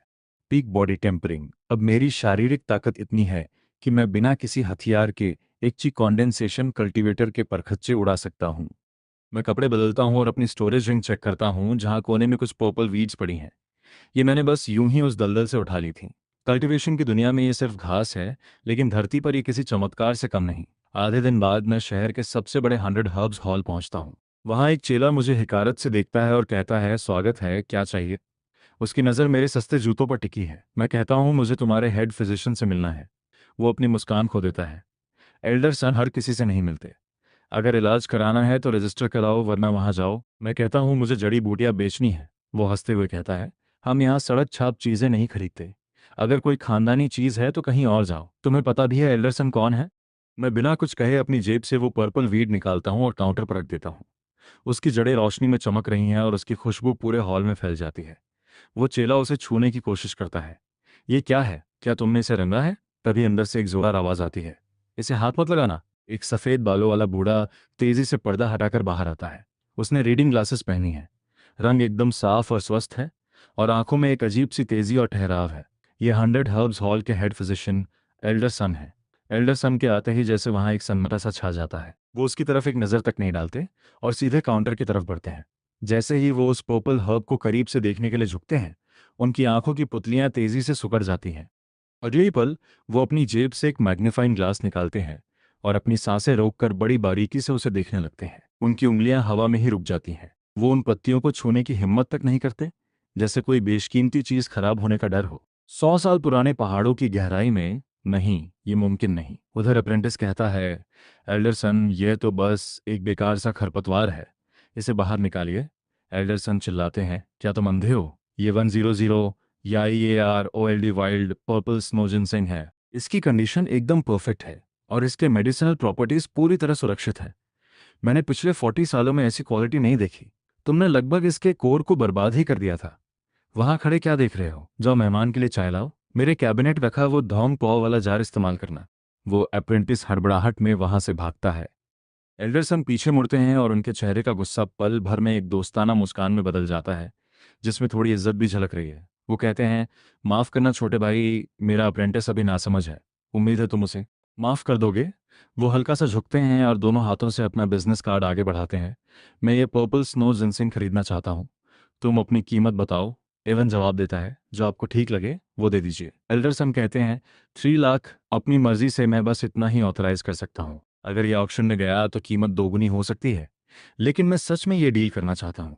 एल्डरसन हैरानी से पलकें झपकाते हैं और फिर खुशी से मुस्कुरा देते हैं। वो फौरन अपने अकाउंटेंट को पैसे ट्रांसफर करने के लिए कहते हैं और खुद एक बेहतरीन रेशमी कपड़ा लाकर उस जिनसेंग को सावधानी से लपेटते हैं और उसे मेडिसिन कैबिनेट के सबसे सुरक्षित हिस्से में लॉक कर देते हैं। छोटे भाई, अगर भविष्य में तुम्हें ऐसा सामान फिर मिले तो सबसे पहले हमारे बारे में सोचना।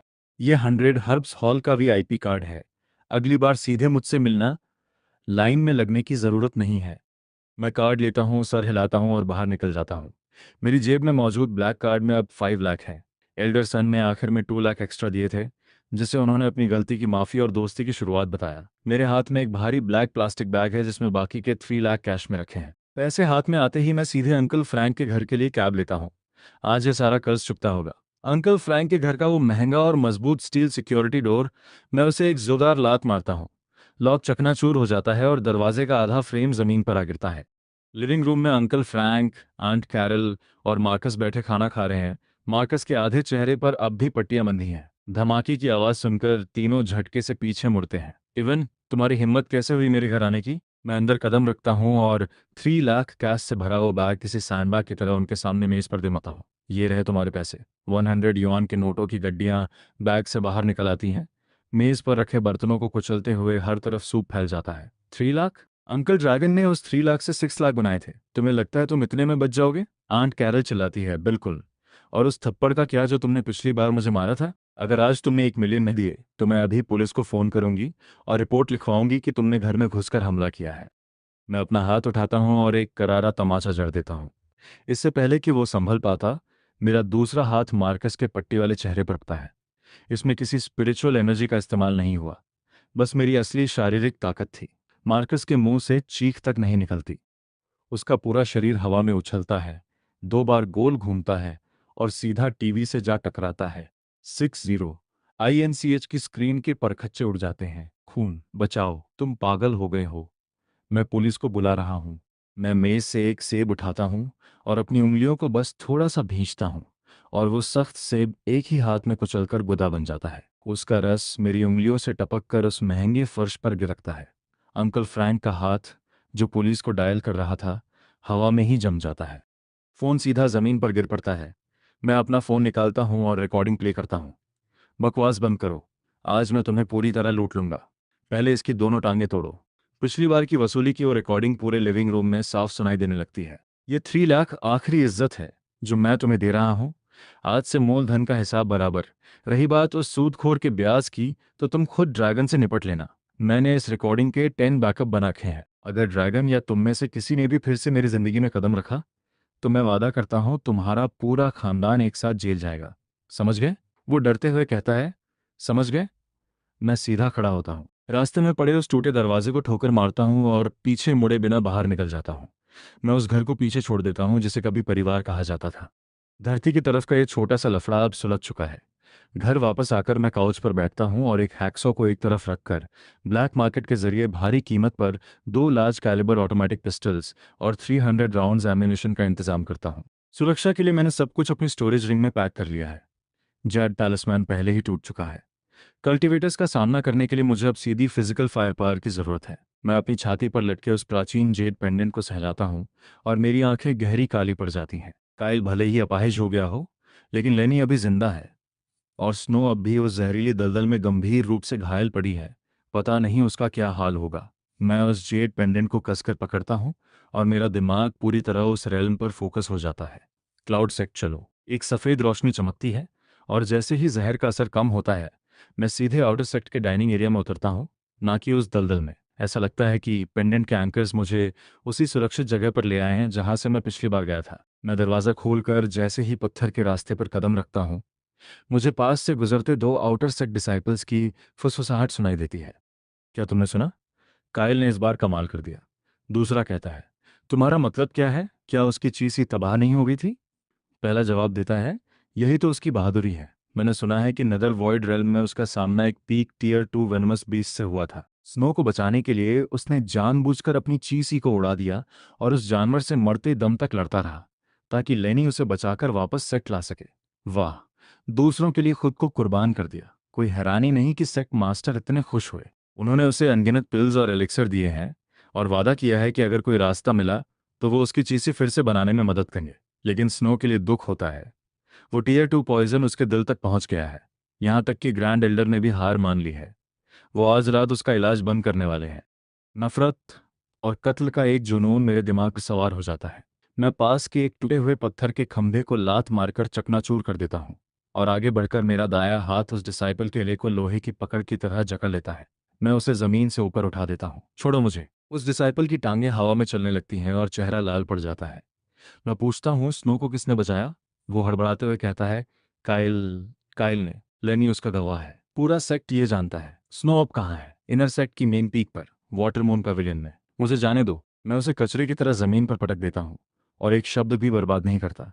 मेरी टांगों में पीक बॉडी टेम्परिंग की भयानक ताकत उमड़ती है। मेरे पैरों के नीचे का पत्थर मकड़ी के जाले की तरह दरक जाता है। मेरा शरीर एक धुंधली परछाई बनकर इनर सेक्ट की मेन पीक पर वाटर मून पेविलियन की तरफ दौड़ पड़ता है। सामने ठंडक और बढ़ने लगती है। रुको, ये इनर सेक्ट का इलाका है। यहाँ आउटर सेक्ट डिसाइपल्स का आना मना है। मेरे कदम धीमे नहीं होते। मैं सीधे उनकी तलवारों की तरफ बढ़ता हूँ। मेरे दोनों हाथ बिजली की फुर्ती से निकलते हैं, उनकी कलाइयों को पकड़ते हैं और मैं उन दोनों को बीच में एक दूसरे से भिड़ा देता हूँ। उनके सिर आपस में टकराते हैं और वो बिना चीखे जमीन पर ढेर हो जाते हैं। मैं वाटर मून पवेलियन के भारी लकड़ी के दरवाजों को उनकी चौखट से उखाड़ फेंकता हूँ। कमरे के बीचों बीच एक ठंडी जेड बेड पर स्नो बेजान पड़ी है। उसका कभी खूबसूरत दिखने वाला चेहरा अब राख जैसा नीला पड़ चुका है। उसके काले पड़ चुके होंठ हल्के से कांप रहे हैं और उसकी सांसें भी ना के बराबर हैं। कई सफ़ेद दाढ़ी वाले एल्डर्स बेड को घेरे खड़े हैं। हर चेहरा गंभीर है और वो बार बार आहें भर रहे हैं। एक चिल्लाता है, तुम्हारी हिम्मत कैसे हुई वाटरमून पवेलियन में जबरदस्ती घुसने की? मैं पूछता हूँ, वो और कितनी देर बच सकती है? दूसरा कहता है, एक मामूली इंसान जिसके पास जरा भी स्पिरिचुअल एनर्जी नहीं है यहाँ इतनी बदतमीजी कर रहा है। पहरेदारों, इसे बाहर फेंको। मैंने फिर पूछा, उसके पास कितना वक्त बचा है? एल्डर गुस्से में आग बबूला हो जाता है और अपनी स्पिरिचुअल एनर्जी छोड़ता है ताकि मुझे दूर फेंक सके। लेकिन वो भयानक ताकत मुझसे टकराकर ऐसे गायब हो जाती है जैसे समंदर ने उसे निगल लिया हो। वो हैरान रह जाता है। उसे एहसास होता है कि वो मेरी शारीरिक ताकत को नहीं तोड़ सकता। ज्यादा से ज्यादा आधा घंटा। वो जहरीला असर उसके दिल की मेरेडियंस तक पहुंच गया है। अब उसे भगवान भी नहीं बचा सकता। इसका तोड़ क्या है? दलदल की गहराई में ब्लैक वाटर पूल के बीचों बीच 9 शैडोज सोल बाइंडिंग हर्ब उगती है। वो जड़ी बूटी शुद्ध यिन और शुद्ध ठंडक वाली है जो इस जहर को निकाल सकती है। मैं उसे लेकर आता हूँ। रुको, नौजवान। उस जड़ी बूटी की रखवाली एक peak tier 2 black marsh python कर रहा है। वहां जाने का मतलब एक फाउंडेशन एस्टैब्लिशमेंट कल्टिवेटर के लिए भी मौत है। सेक्ट एक मरते हुए इंसान के लिए अपने किसी एल्डर की जान जोखिम में नहीं डालेगा। वो कहाँ है? ठीक उत्तर की तरफ, जहाँ जहर सबसे ज्यादा घना है। अगर तुम गए तो बस कंकालों के ढेर में एक और नाम जुड़ जाएगा। बस उसे आधे घंटे तक जिंदा रखना। मैं जड़ी बूटी लेकर आता हूँ। इससे पहले कि एल्डर कुछ कह पाता, मैं वाटरमून पेविलियन से बाहर निकलकर वापस नेदर वॉइड रेल में पहुंच जाता हूँ। दलदल की गहराई में मैं जितना उत्तर की तरफ बढ़ता हूँ, हवा में मौजूद वो हरा जहर उतना ही घना होता जाता है। यहाँ तक कि आसपास के सूखे पेड़ भी उस सड़न से फुफकारने लगते हैं। साधारण कल्टीवेटर की डिटॉक्स पिल यहाँ 3 सेकेंड्स भी नहीं टिक पाएगी। मैं एक विशाल काली चट्टान के पीछे छुपता हूँ। अपनी स्टोरेज रिंग से मैं एक modern military grade gas mask निकालता हूँ, उसे अपने चेहरे पर कसकर फिट करता हूँ और ब्रीदिंग वाल्व खोल देता हूँ। वो हाई एफिशिएंसी इंडस्ट्रियल फिल्टर इस दुनिया के जानलेवा जहर को पूरी तरह रोक देता है। मैं छनी हुई हवा की गहरी सांसें लेता हूँ, एक मिलिट्री कॉम्बैट नाइफ निकालता हूँ और अपना दूसरा हाथ टैक्टिकल पॉकेट की तरफ ले जाता हूँ। 100 मीटर आगे ब्लैक वाटर पूल का पानी किसी बिखरी हुई स्याही की तरह उबल रहा है। उसके बीचों बीच एक नग्न पत्थर पर नीली चमक वाली एक काली जड़ी बूटी हवा में धीरे धीरे झूल रही है। वही 9 शैडोज सोल बाइंडिंग हर्ब है। पानी में एक भयानक हलचल होती है। एक पीपे जितना मोटा और लगभग 20 मीटर लंबा काला अजगर धीरे धीरे पानी की गहराइयों से ऊपर उठता है। उसकी खून जैसी लाल जीभ अंदर बाहर हो रही है और उसकी बर्फीली आंखें सर्च लाइट्स की राह सीधे मुझ पर टिकी हैं। एक पीक TIR 2 बीस्ट। उसकी काली खाल मध्यम रोशनी में किसी धातु की तरह चमक रही है। पाइथन एक पल के लिए भी नहीं झिझकता। उसका विशाल शरीर एक दबे हुए स्प्रिंग की तरह झटके से आगे बढ़ता है, जिससे टॉक्सिक वाटर में एक भयानक लहर उठती है। उसके जबड़े इतने बड़े हैं कि एक पूरी कार को निगल जाएं, और वो एकदम घोंटू ताकत के साथ सीधा मेरे सिर की तरफ बढ़ रहे हैं। ये बहुत फास्ट है। पीछे हटने के बजाय मैं आगे की तरफ बढ़ता हूँ। मेरा दाहिना पैर चट्टान से जोर से टकराता है और मैं सीधा पाइथन के खुले मुंह की तरफ चार्ज करता हूँ। इसे खा तू राक्षस। मेरा अंगूठा हाथ में पकड़े हाई एक्सप्लोसिव ग्रेनेड की पिन खींच देता है। मेरा दाहिना हाथ बिजली की फुर्ती से चलता है और इस मॉडर्न वेपनरी को पूरी प्रिसिजन के साथ सीधा पाइथन के गहरे मुंह के अंदर फेंक देता है। जैसे ही ग्रेनेड हाथ से निकलता है, मेरे पैरों में अचानक ची और ब्लड का एक सैलाब उमड़ता है और मेरा शरीर एक कैनन बॉल की तरह पीछे की ओर शूट होता है और मैं पलक झपकते ही 30 मीटर दूर जा गिरता हूं। एक गहरा और गरजता हुआ धमाका जो जमीन को हिलाकर रख दे, पाइथन के शरीर के अंदर से गूंजता है। उस फिजिकल ब्लास्ट की ताकत उसके नाजुक अंगों को चीर देती है। पाइथन का बढ़ता हुआ शरीर हवा में ही थम जाता है। उसका पेट हिंसक रूप से फूलने लगता है और उसके ब्लैक स्केल्स अंदर से फट जाते हैं। हर तरफ मांस, काला खून और हड्डियों की बारिश होने लगती है, जैसे कोई खौफनाक तूफान आया हो जो पूरे ब्लैक वाटर पूल को भिगो देता है। उस Tier-2 बीस्ट को चीखने तक का मौका नहीं मिलता और वो अंदर से मांस के ढेर में तब्दील हो जाता है। वो एक भारी आवाज के साथ वापस पूल में गिरता है। मैं अपना गैस मास्क उतार फेंकता हूं, जो अब गंदे खून से लथपथ है। एक हाथ से अपना चेहरा साफ करता हूं और पाइथन की लाश के ऊपर से चलते हुए आगे बढ़ता हूं। मैं उस डार्क स्टोन पर छलांग लगाता हूं और 9 शैडोज सोल बाइंडिंग हर्ब्स को जड़ से उखाड़ लेता हूं। उसे अपनी स्टोरेज रिंग में डालकर मैं वापस उसी रास्ते पर दौड़ पड़ता हूं। वाटर मून पवेलियन में एक मायूस सन्नाटा छाया हुआ है। वक्त खत्म हो चुका है। उसे व्हाइट क्लॉथ से ढक दो, फ्यूनरल की तैयारी करो। खून और कीचड़ में लथपथ मैं हाल ही में ठीक हुए दरवाजे पर लात मारता हूं और सीधा अंदर घुस जाता हूं। हटो यहां से। मैं उस एल्डर को किनारे धकेलता हूं जो उस पर व्हाइट क्लॉथ डालने ही वाला था। तुम सच में जिंदा हो? हर्ब कहाँ है? मैं उन्हें इग्नोर करता हूं और अपनी स्टोरेज रिंग से 9 शैडो सोल बाइंडिंग हर्ब बाहर निकालता हूं। मैं उसे अपनी हथेली में जोर से कुचल देता हूं, पानी की एक बोतल खोलता हूं और स्नो के कसकर बंद जबड़े को पकड़कर जड़ी बूटियों के रस वाला पानी सीधा उसके गले में डाल देता हूं। ये पागलपन है। क्या तुम्हें हर्बल मेडिसिन की कोई समझ है? इतनी ठंडी स्पिरिट हर्ब को एक एल्केमिस्ट द्वारा फायर बेस्ड हर्ब्स के साथ बैलेंस करना पड़ता है, तभी इसे सेफ माना जाता है। इसे कच्चा खिलाना इसके हार्ट्स मेरिडियन को जमा देगा। चुप रहो और देखो। मेरी आंखें स्नो पर टिकी हैं और हर्ब के गले से उतरने के 10 ब्रेथ्स के अंदर ही उसका असर दिखने लगता है। उसके चेहरे पर छाया जहर और पीलापन तपते सूरज के नीचे बर्फ की तरह पिघलने लगता है। उसके गालों पर फिर से जिंदगी की रौनक लौटने लगती है।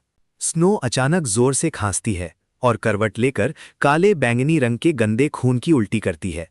एल्डर्स एक दूसरे को हैरानी से देखते हैं। उनकी आंखें फटी की फटी रह जाती हैं। जहर सच में बाहर निकल रहा है। स्नो गहरी सांसें लेती है और धीरे धीरे अपनी आंखें खोलती है, जहां उसे अपने सामने खून से सना एक चेहरा नजर आता है। उसकी आंखें, जो हमेशा बर्फ की तरह ठंडी रहती थीं, बुरी तरह कांपने लगती हैं।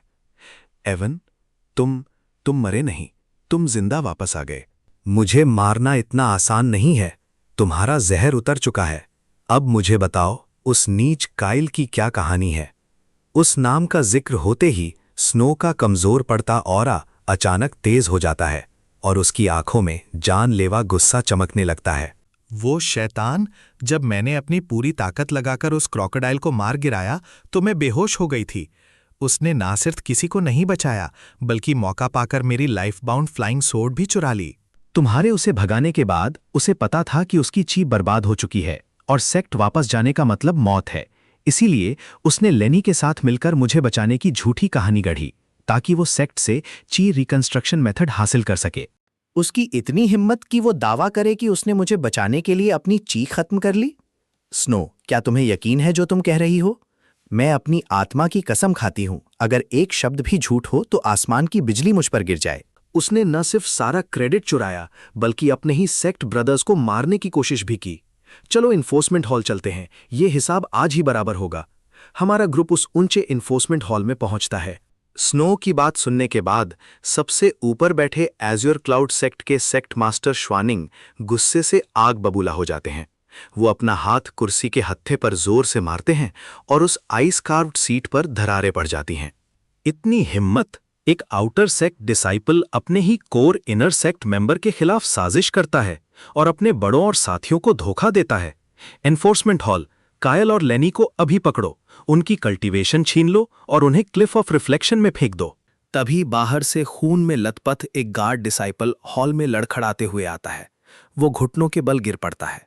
सेक्ट मास्टर, रिपोर्ट, काइल पागल हो गया है। जैसे ही गार्ड की नजर हटी, उसने कई डिसाइपल्स को घायल कर दिया, सॉर्ड पेविलियन के आउटर अरे को तोड़ दिया और एक स्पिरिट शिप चुराकर भाग गया। क्या? वो किस तरफ भागा है? वेस्ट की तरफ, ब्लड डीमन सेक्ट के इलाके में। मैंने सुना है कि ब्लड डीमन सेक्ट के पास एक फॉरबिडन टेक्निक है, ब्लड सी सेक्रेड इन्फ्रेंट। ये एक तबाह हो चुके डैंटियन और ची को फिर से बना सकती है। ब्लड डीमन सेक्ट, उस नीच ने सच में डिमोनिक कल्स के साथ हाथ मिला लिया है। काइल भाग निकला, लेकिन मैं बस एक तरफ खड़ा रहा। मेरे चेहरे पर कोई भाव नहीं था। वो भाग गया तो क्या हुआ? जिस पल उसने दोबारा अपनी शक्ल दिखाई, अगली बार उसके लिए कोई स्टन बटन नहीं होगा। मैं उसे लार्ज कैलिबर बुलेट्स वाला आखिरी सबक सिखाऊंगा। सेक्ट मास्टर श्वानिंग अपना गुस्सा शांत करते हैं और उनकी गहरी और भारी नजर मुझ पर टिक जाती है। तुम्हारा नाम एवन है, एक मॉर्टल जिसके पास स्पिरिचुअल एनर्जी का नामो निशान नहीं है। तुम ही थे जो एक टियर 2 वेनमस बीस्ट से बच निकले और आज अकेले उस जहरीली धुंध में जाकर एक पीक टियर 2 पाइथन के जबड़ों से वो पवित्र अर्ब छीन लाए। मुझे बड़ी हैरानी है कि तुमने ये कैसे किया। मैंने उस सांप को अपने तरीकों से मारा। तरीका मायने नहीं रखता, नतीजा मायने रखता है। हॉल में मौजूद एल्डर्स की सांसें थम जाती हैं। एक मॉर्टल ने फाउंडेशन एस्टैब्लिशमेंट लेवल के बीस्ट को मार दिया। सेक्ट मास्टर श्वानिंग मुझे गहराई से देखते हैं और उनकी आंखों में तारीफ की एक झलक दिखती है। हर किसी के अपने राज होते हैं। तुमने हमारे सेक्ट के सबसे होनहार शिष्यों में से एक को बचाया है। ये बहुत बड़ा काम है। एज्योर क्लाउड सेक्ट इनाम और सज़ा में बराबरी करता है। एवन, मेरा फैसला सुनो। आज से मैं तुम्हें आउटर सेक्ट स्टेटस से आज़ाद करता हूँ। एक स्पेशल एक्सेप्शन के तौर पर मैं तुम्हें इनर सेक्ट गेस्ट एल्डर का खिताब देता हूं, जो एक डीकन के बराबर है, और तुम पर सेक्ट के मामूली नियम लागू नहीं होंगे। एज्योर क्लाउड सेक्ट का आउटर रिसोर्स वॉल्ट तुम्हारे लिए खुला है, जो चाहो ले लो। मुझे इसी का इंतजार था। शुक्रिया सेक्ट मास्टर। पहाड़ के पीछे एज्योर क्लाउड सेक्ट के रिसोर्स वॉल्ट में एक अंधा एल्डर मुझे पर्पल गोल्ड टोकन दिखाते हुए देख डर के मारे जल्दी से दरवाजा खोल देता है। एक घनी स्पिरिचुअल मिस्ट मेरा स्वागत करती है। ये सेक्शन स्पिरिट हर्ब्स के लिए है, ये वाला मिनरल्स के लिए। मुझे टूर की ज़रूरत नहीं है। Century old purple snow ginseng ले रहा हूँ। मिलेनियम मैरो क्लेंसिंग फ्लावर ये भी ले रहा हूँ। मैं उस वॉल्ट में एक भूखे भेड़िए की तरह टूट पड़ता हूँ और हर उस खजाने को उठा लेता हूँ जो अर्थ पर कब का खत्म हो चुका है, और बिना किसी झिझक के सब कुछ अपनी स्टोरेज रिंग में भर लेता हूँ। आखिर में मैं एक वाइट जेट पूल के सामने रुकता हूँ। प्योर स्पिरिट एसेंस, जिसकी सिर्फ एक बूंद एक मॉर्टल की उम्र 10 साल बढ़ा सकती है। मैं 1 दर्जन से ज्यादा बड़ी जेड वायल्स निकालता हूं और उसे तब तक भरता हूं जब तक मेरी आधे कमरे के बराबर स्टोरेज रिंग इतनी ठसाठस नहीं भर जाती कि उसमें एक सुई की भी जगह ना बचे। अगर ये सब अर्थ पर वापस ले जाया जाए और अच्छी पैकिंग के साथ बेचा जाए तो ये एक न्यूक्लियर ग्रेड बिजनेस एसेट बन जाएगा। वॉल्ट के बाहर आसमान में अंधेरा छा चुका है। स्नो सफ़ेद सीढ़ियों पर मेरा इंतजार कर रही है। उसने अब एक मून वाइट गाउन पहन लिया है, जिससे उसकी वो पुरानी शान और गरिमा वापस आ गई है। लेकिन जब वो मुझे देखती है तो उसकी आंखों में एक नरमी होती है जिसे वो छुपा नहीं पाती। तुम अपनी दुनिया में वापस जा रहे हो? हाँ, वहां अभी भी कुछ कीड़े मकोड़े बाकी हैं जिन्हें खत्म करना है। जब मैं सब साफ कर दूंगा तब तुमसे दोबारा मिलने आऊंगा। कायला ब्लड डीमन सेक्ट के साथ है। वो आदमी बहुत चालाक है। ये मेरा लाइफ बाउंड स्वॉर्ड टैलिस्मान है। अगर कभी जान का खतरा हो तो इसे तोड़ देना, और मैं चाहे कितनी भी दूर रहूं मुझे एहसास हो जाएगा। शुक्रिया, अब तुम पर मेरा एक उधार रहा। वापस आने पर धीरे धीरे चुकता कर देंगे। मैं उस स्वॉर्ड टैलिस्मन को अपने कपड़ों में रख लेता हूं, उसे हाथ हिलाकर अलविदा कहता हूं और एक सुनसान कोने में चला जाता हूं। मेरा बायां हाथ उस पुराने जेड पेंडेंट को कसकर पकड़ता है। वापस जांग चांग की तरफ एक तेज सफेद रोशनी चमकती है। जैसे ही मेरे पैर जमीन को छूते हैं, गटर की बदबू वाली हवा मेरी नाक से टकराती है। मैं उस पुराने घर के लिविंग रूम में खड़ा हूं। बाहर नियॉन लाइट्स अभी अभी चालू हुई हैं। अर्थ पर सिर्फ कुछ ही घंटे बीते हैं। मैं बाहर जाने की जल्दी नहीं करता। इसके बजाय मैं पानी की 10 खाली बोतलें उठाता हूं। मैं प्योर स्पिरिट एसेंस की एक बूंद पानी के एक बड़े बर्तन में डालता हूं और उसे हजारों गुना डाइल्यूट कर देता हूं। पानी हल्का हरा हो जाता है और उसमें से एक ऐसी खुशबू आती है जो शरीर के हर रोम छिद्र को खोल दे। काम खत्म होते ही मुझे 100 हर्ब्स हॉल के हेड फिजिशियन एल्डर सन का कॉल आता है। क्या तुम्हारे पास अभी भी वो दवा है? जांग चांग का सबसे अमीर आदमी वॉलिस शेन मरणासन्न हालत में है। उसे बचने के लिए उस चमत्कारिक दवा की जरूरत है। मेरे पास अभी भी कुछ लाइफ सेविंग एलिक्सर बचा है एल्डरसन। मुझे लोकेशन भेजिए। मैं कॉल काट देता हूं और सीधा जांगचांग हॉस्पिटल की तरफ निकलता हूं। वीआईपी इंटेंसिव केयर यूनिट में पहुंचते ही डिसइंफेक्टेंट की तेज गंध और मौत का सन्नाटा मेरा स्वागत करता है। मॉनिटर्स पर उसकी धड़कनें लगभग एक सीधी लकीर बन चुकी हैं। बिस्तर पर एक बूढ़ा आदमी सूखे पेड़ की तरह पड़ा है, जिसके पूरे शरीर पर ट्यूब्स लगी हैं। ये वॉलिस शेन है, जांगचांग का सबसे अमीर आदमी। बिस्तर के पास ब्लैक बिजनेस सूट में एक औरत खड़ी है, जो बेहद खूबसूरत है लेकिन थकान से चूर है। वो अपना चेहरा ढककर चुपचाप रो रही है। वो वॉलिस शेन की इकलौती बेटी वेंडी है, जिसने मुझे यहाँ बुलाया था। 100 हर्ब्स हॉल के हेड फिजिशियन एल्डरसन अपने माथे से ठंडा पसीना पोंछते हैं। यांगी, ये सिवियर मल्टीपल ऑर्गन फेलियर है। उनके पास सच में अब आखिरी सांस ही बची है क्या? क्या तुम्हारी दवा 10 मिनट के अंदर काम करेगी? मैं एक शब्द भी बर्बाद नहीं करता। मैं बिस्तर की तरफ बढ़ता हूं और वॉलिस शेन के चेहरे से ऑक्सीजन मास्क हटा देता हूं। तुम क्या कर रहे हो? सिक्योरिटी, इसे अंदर किसने आने दिया? मैं उसे चकमा देकर आगे बढ़ता हूं और अपने बाएं हाथ से वॉलिस शेन के जबड़े को लोहे की पकड़ की तरह जकड़ लेता हूं, जिससे उसका मुंह खुल जाता है। मेरा दाहिना हाथ उस डाइल्यूट की हुई इलिक्सर को सीधा उसके गले में डाल देता है। बदमाश, तुमने मेरे पिता को क्या पिला दिया? काले कपड़ों में कई बॉडीगार्ड्स कमरे में घुस आते हैं और अपनी गन्स की तरफ हाथ बढ़ाते हैं। इसे निगलने दो। मैं उन बॉडीगार्ड्स को एक ठंडी नजर से देखता हूं।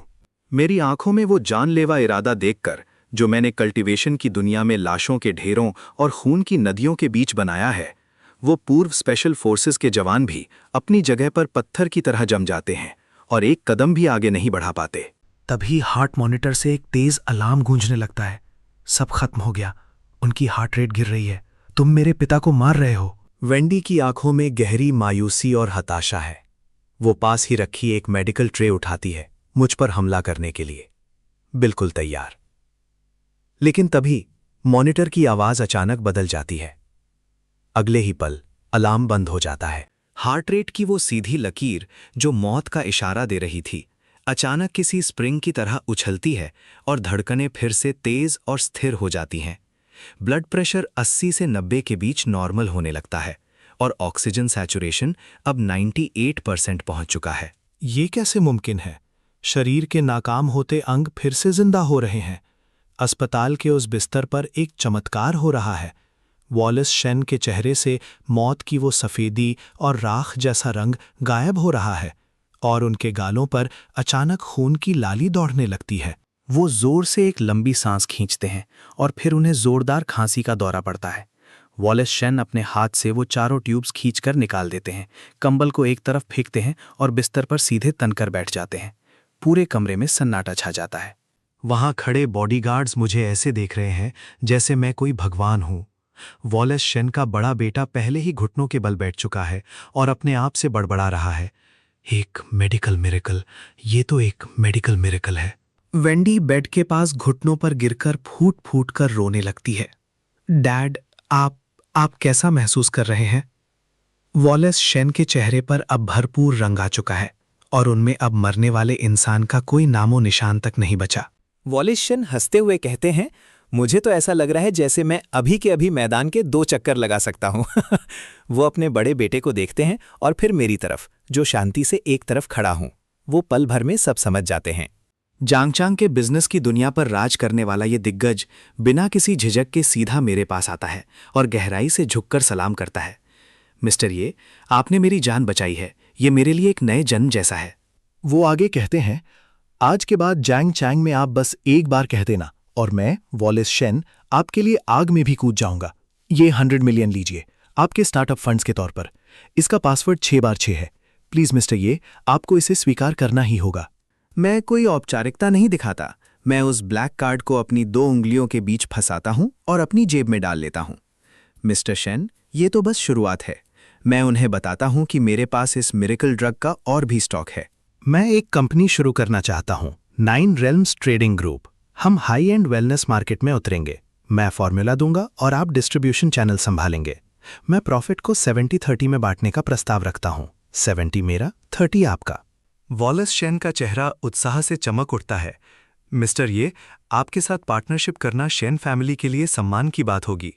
2 हफ्ते बाद 9 रेल्म्स ट्रेडिंग ग्रुप बाजार में किसी धमाके की तरह आता है, जिससे जांग चांग के ऊंचे घरानों में आग लग जाती है। उस स्पिरिट एसेंस को डाइल्यूट करके 9 रेल्म्स रिवाइवल टॉनिक के नाम से पैक किया गया है, जिसका निशाना जैंग चैंग के सबसे अमीर लोग हैं। इसकी एक एक बोतल करोड़ों में बिक रही है और फिर भी इसे हासिल करना नामुमकिन है। अब मैं वो मामूली इंसान नहीं रहा जो जिंदगी की जंग लड़ रहा था, वो कैंसर पेशेंट जो खाना डिलीवर करता था। अब मैं जैंग चैंग के सबसे आलीशान हिलसाइड विला में रहता हूँ। मेरे पास अरबों की संपत्ति है और शैन फैमिली की फौलादी सुरक्षा है। लेकिन इतना बड़ा इनाम भेड़ियों को अपनी तरफ खींचने के लिए काफी था।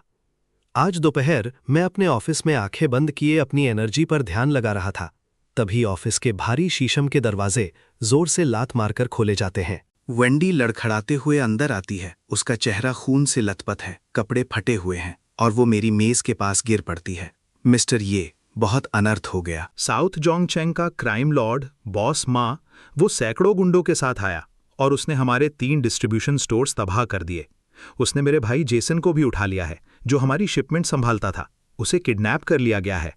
मेरी आंखें झटके से खुलती हैं। मेरी बॉडी टेम्परिंग एनर्जी अपने चरम पर पहुंचकर मेरे पूरे शरीर में दौड़ने लगती है। गुस्से में उस मजबूत लकड़ी की मेज का कोना मेरी उंगलियों के दबाव से चकनाचूर हो जाता है। मैं पूछता हूं, वो क्या चाहता है? वेंडी सिसकते हुए कहती है, उसने कहा कि हमारा मुनाफा बहुत ज्यादा है और हमने जांग चांग के नियम तोड़े हैं। वो चाहता है कि आज आधी रात को आप अकेले वेस्ट साइड के उस पुराने स्टील मिल में आएं और जेसन की जान के बदले उसे मिरेकल ड्रग का कोर फॉर्मूला सौंप दें, वरना वो जेसन के हाथ पैर काट देगा। मैं खड़ा होता हूं और अपना ब्लैक कोट पहनता हूं। वेंडी पूछती है कि आपने पुलिस को फोन किया? मैं जवाब देता हूं, इसका कोई फायदा नहीं। बॉस माँ की जड़ें जैंग चैंग के पाताल तक फैली हैं। उसके हर जगह कनेक्शंस हैं। पुलिस उसे पकड़ भी नहीं पाएगी और वो मौके पर ही हॉस्टेज को मार देगा। अच्छा है, फिर हम उसी के नियमों से खेलेंगे जहां पुलिस का कोई काम नहीं। वेंडी घबराकर कहती है, मिस्टर ये, आप अकेले नहीं जा सकते। वो ड्रैगन और टाइगर्स की मांद है। मैं उसका हाथ हटाता हूं। वॉलेस शेन से कहो कि बॉस माँ के नाम पर जितने भी लीगल बिजनेसेस हैं, उन्हें टेक ओवर करने के लिए तैयार रहे। आज रात के बाद जांग चांग में बॉस माँ नाम का कोई शख्स नहीं बचेगा। रात के 11 बजे वेस्ट साइड का वो सुनसान स्टील मिल ठंडी रात की हवा लोहे की चादरों से टकराकर किसी भूत के रोने जैसी आवाज कर रही है। कारखाने के विशाल मैदान में 300 से ज्यादा गुंडे हाथों में कुल्हाड़ियां, लोहे के पाइप और देसी कट्टे लिए खड़े हैं। उन्होंने हर रास्ते को सील कर दिया है। ऊपर लोहे की बैल्कनी पर एक आदमी भड़कीली फूलों वाली शर्ट पहने, गंजा और सख्त चेहरे वाला सोफे पर बैठकर सिगार पी रहा है। ये बॉस माँ है।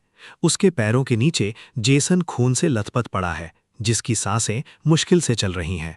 और वहां ड्रैगन खड़ा है, वही साहूकार जो कभी मेरे घर कर्ज वसूलने आया था, अब बॉस माँ के पीछे कुत्ते की तरह खड़ा है।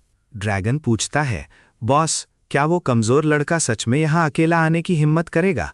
अब तो वो बहुत बड़ा आदमी बन गया है, उसे अपनी जान बहुत प्यारी होगी। बॉस माँ ठहाका मारता है। अगर वो नहीं आया तो मैं अभी इस लड़के के हाथ काट दूंगा और उसका धंधा हमेशा के लिए बंद कर दूंगा। तभी कारखाने का भारी लोहे का दरवाजा बाहर से एक जोरदार टक्कर के साथ उखड़ जाता है।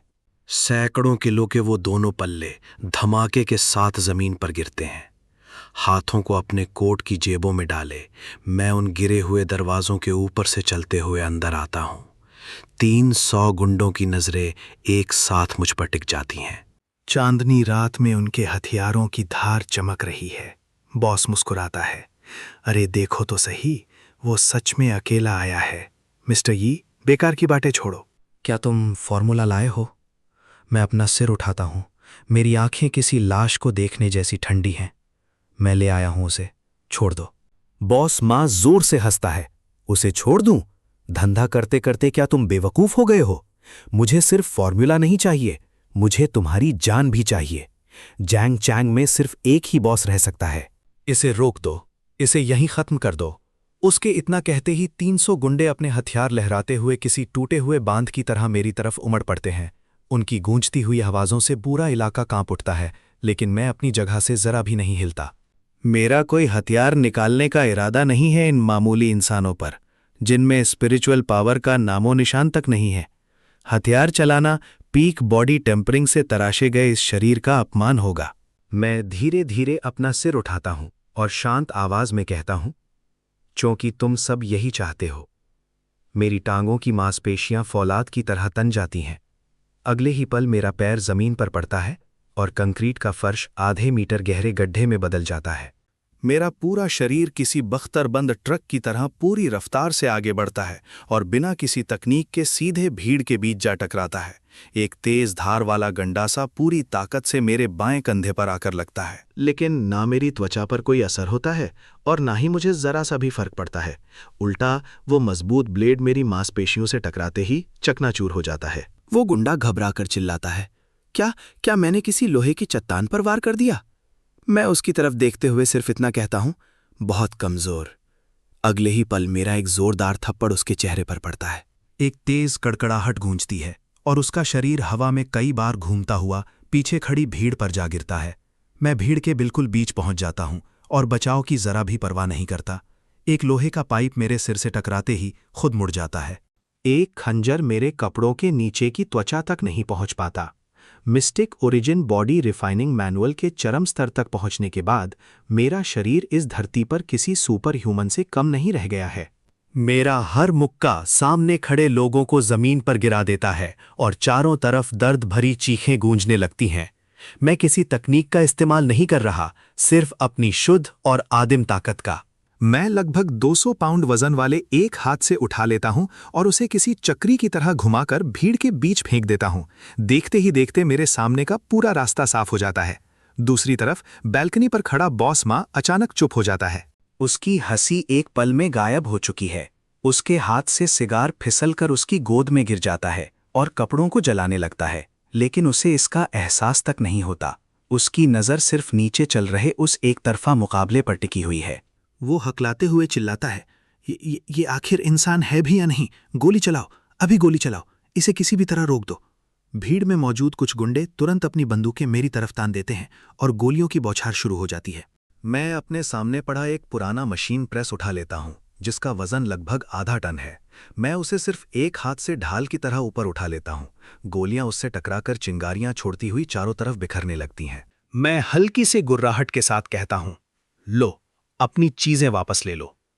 अगले ही पल मैं उस आधे टन के लोहे के ब्लॉक को किसी तोप के गोले की तरह बंदूकधारियों की तरफ फेंक देता हूं। वो भारी मशीन उन्हें पार करती हुई पीछे की दीवार तक पहुंच जाती है और पूरे इलाके में जबरदस्त धमाका गूंज उठता है। एक ही पल में सामने खड़ी पूरी कतार बिखर जाती है। अब उस गैंग के अंदर डर किसी महामारी की तरह फैल चुका है। जमीन पर गिरे 100 से ज्यादा घायल गुंडों को देखकर बाकी लोगों की हिम्मत पूरी तरह टूट जाती है। वे अपने हथियार फेंक देते हैं और एक दूसरे को धक्का देते हुए भागने लगते हैं। हर तरफ सिर्फ एक ही आवाज गूंज रही है, राक्षस, वो राक्षस है, भागो, जल्दी भागो। 3 मिनट से भी कम समय में 300 लोगों का पूरा गैंग बिखर चुका है। मैं उस तबाही और कराहते हुए घायलों के बीच शांत खड़ा अपने कोट से धूल झाड़ता हूं। फिर धीरे से ऊपर बैल्कनी की तरफ देखता हूं। बॉस माँ वहीं ढह चुका है। उसका चेहरा डर से बिल्कुल सफेद पड़ गया है। ड्रैगन की टांगें भी जवाब दे चुकी हैं। वो घुटनों के बल गिरकर बार बार सिर झुकाते हुए कह रहा है, बॉस, मुझसे गलती हो गई, मुझे माफ कर दीजिए। मैं पास खड़े खंबे के सामने पहुंचता हूं, अपनी टांगे जमाता हूं और बिना दौड़े सीधे जमीन से 3 मीटर ऊपर बैल्कनी तक छलांग लगा देता हूं। बॉस माँ रोते हुए पीछे की तरफ रेंगने लगता है। मुझे कुछ मत कीजिए मिस्टर ये, अब मुझे कोई पैसा नहीं चाहिए। मैं आपके रास्ते में कभी नहीं आऊंगा। मेरा पूरा इलाका, सब कुछ आपका है।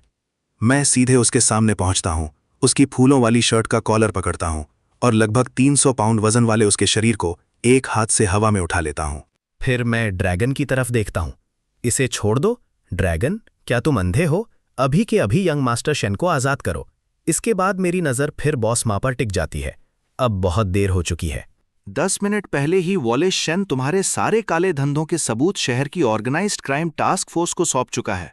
और एक बात याद रखना, तुम्हारी हड्डियां इस दीवार से कहीं ज्यादा कमजोर हैं। मेरे बाएं हाथ में बॉस माँ हवा में लटका हुआ है। मैं अपना दाहिना हाथ मुक्के की शक्ल में कसता हूं और उसके बगल वाली दीवार पर पूरी ताकत से वार करता हूं। आधा मीटर मोटी कंक्रीट की दीवार कागज की तरह टूट जाती है और मेरा मुक्का आर पार निकल जाता है। उस भयानक ताकत से पूरी बैल्कनी कांप उठती है। चारों तरफ धूल और मलबा बरसने लगता है। ये नज़ारा देखते ही बॉस माँ की बची हुई हिम्मत भी जवाब दे देती है। उसकी आंखें पलट जाती हैं और वो वहीं बेहोश हो जाता है। मैं उसे किसी बेहोश बोझ की तरह जमीन पर छोड़ देता हूं और तुरंत वॉलेस शेन को फोन मिलाता हूं। आकर यहां सब संभालो। आज रात के बाद मुझे जांग चांग में कहीं भी मां का नाम दिखाई नहीं देना चाहिए। दूसरी तरफ से वॉलेस शेन की आवाज उत्साह से कांप रही है। समझ गया मिस्टर ये, हमारे लोग रास्ते में हैं। मैं वादा करता हूं इस पूरे नेटवर्क को जड़ से साफ कर देंगे। 10 मिनट बाद पूरे इलाके में सायरनों की आवाजें गूंजने लगती हैं। बाहर लाल और नीली लाइटें चमक रही हैं, लेकिन मैं उनकी तरफ एक बार भी नहीं देखता। दोनों हाथ कोट की जेबों में डाले मैं चांदनी रात के नीचे उस पुराने कारखाने से बाहर निकल जाता हूं। अगली सुबह सूरज पूरी चमक के साथ निकलता है। जांग चांग की सबसे बड़ी हेडलाइन हर तरफ दिखाई दे रही है। साउथ जांग चांग पर दशक भर से राज करने वाला अपराधी गिरोह रातों रात खत्म, सरगना मां और उसके 200 से ज्यादा साथी गिरफ्तार। इसलिए बीच मैं अपने हिल साइड विला की छत पर बैठा हूं। हाथ में रेड वाइन का गिलास है और मेरी नजर नीचे फैले उस शहर पर है जो अब पूरी तरह बदल चुका है। तभी मेरा फोन बजता है। स्क्रीन पर एक अनजान नंबर दिखाई देता है। मैं कॉल उठाता हूं। दूसरी तरफ मार्कस की घबराई हुई आवाज सुनाई देती है। एवन, एवन, प्लीज हमें बचा लो। अंकल फ्रैंक को बचा लो। हम बहुत बड़ी मुसीबत में फंस गए हैं। पुलिस हमें ढूंढ चुकी है। वो कह रहे हैं कि कर्ज वसूली और लोगों को जबरदस्ती रोककर रखने के सारे आरोप हमारे ऊपर हैं। बॉस माँ और ड्रैगन ने पूरा इल्जाम हम पर डाल दिया है। मार्कस रोते हुए आगे कहता है, एवन, तुम्हारे अंकल तुम्हारे सामने घुटनों पर हैं। तुम अब बहुत बड़े आदमी बन चुके हो। बस ऊपर किसी से एक बार बात कर दो। हमारी ऊपर से ये चार्जेस हटवा दो प्लीज। हम परिवार हैं, एक ही खून है। पीछे से आंट कैरल के खुद को थप्पड़ मारने और लगातार रोने की आवाजें साफ सुनाई दे रही हैं। मैं हल्की सी मुस्कान के साथ कहता हूं, परिवार?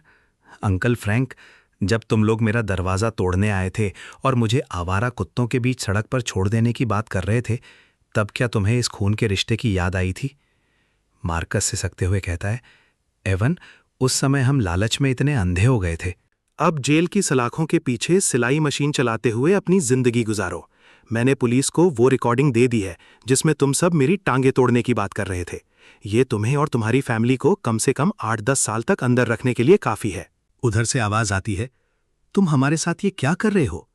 अंदर अपनी जिंदगी एंजॉय करना नहीं, तुम एक जानवर हो। तुम्हें अपनी करनी का फल जरूर मिलेगा। मैं कॉल काट देता हूं और बिना एक पल भी सोचे उस नंबर को ब्लॉक कर देता हूं। अब अतीत से मेरा हर रिश्ता पूरी तरह टूट चुका है। मेरे दिल में अब उनके लिए कोई जगह नहीं है। जो लोग मुझे मरा हुआ देखना चाहते थे, उन पर रहम करना सबसे बड़ी बेवकूफ़ी होती। जैंग चैंग का सारा लफड़ा अब सुलझ चुका है और अब दौलत पानी की तरह बरस रही है। मेरा इरादा आज रात एज्योर क्लाउड सेट वापस लौटने का है। मैंने अपने लिए कुछ वेपन्स भी तैयार करवा लिए थे। लेकिन जैसे ही मैं अपने वाइन ग्लास का आखिरी घूंट लेने के लिए हाथ उठाता हूं, तभी पीछे से हवा को चीरती हुई एक जानलेवा आवाज आती है जो सीधे मेरे सिर के पीछे वार करती है।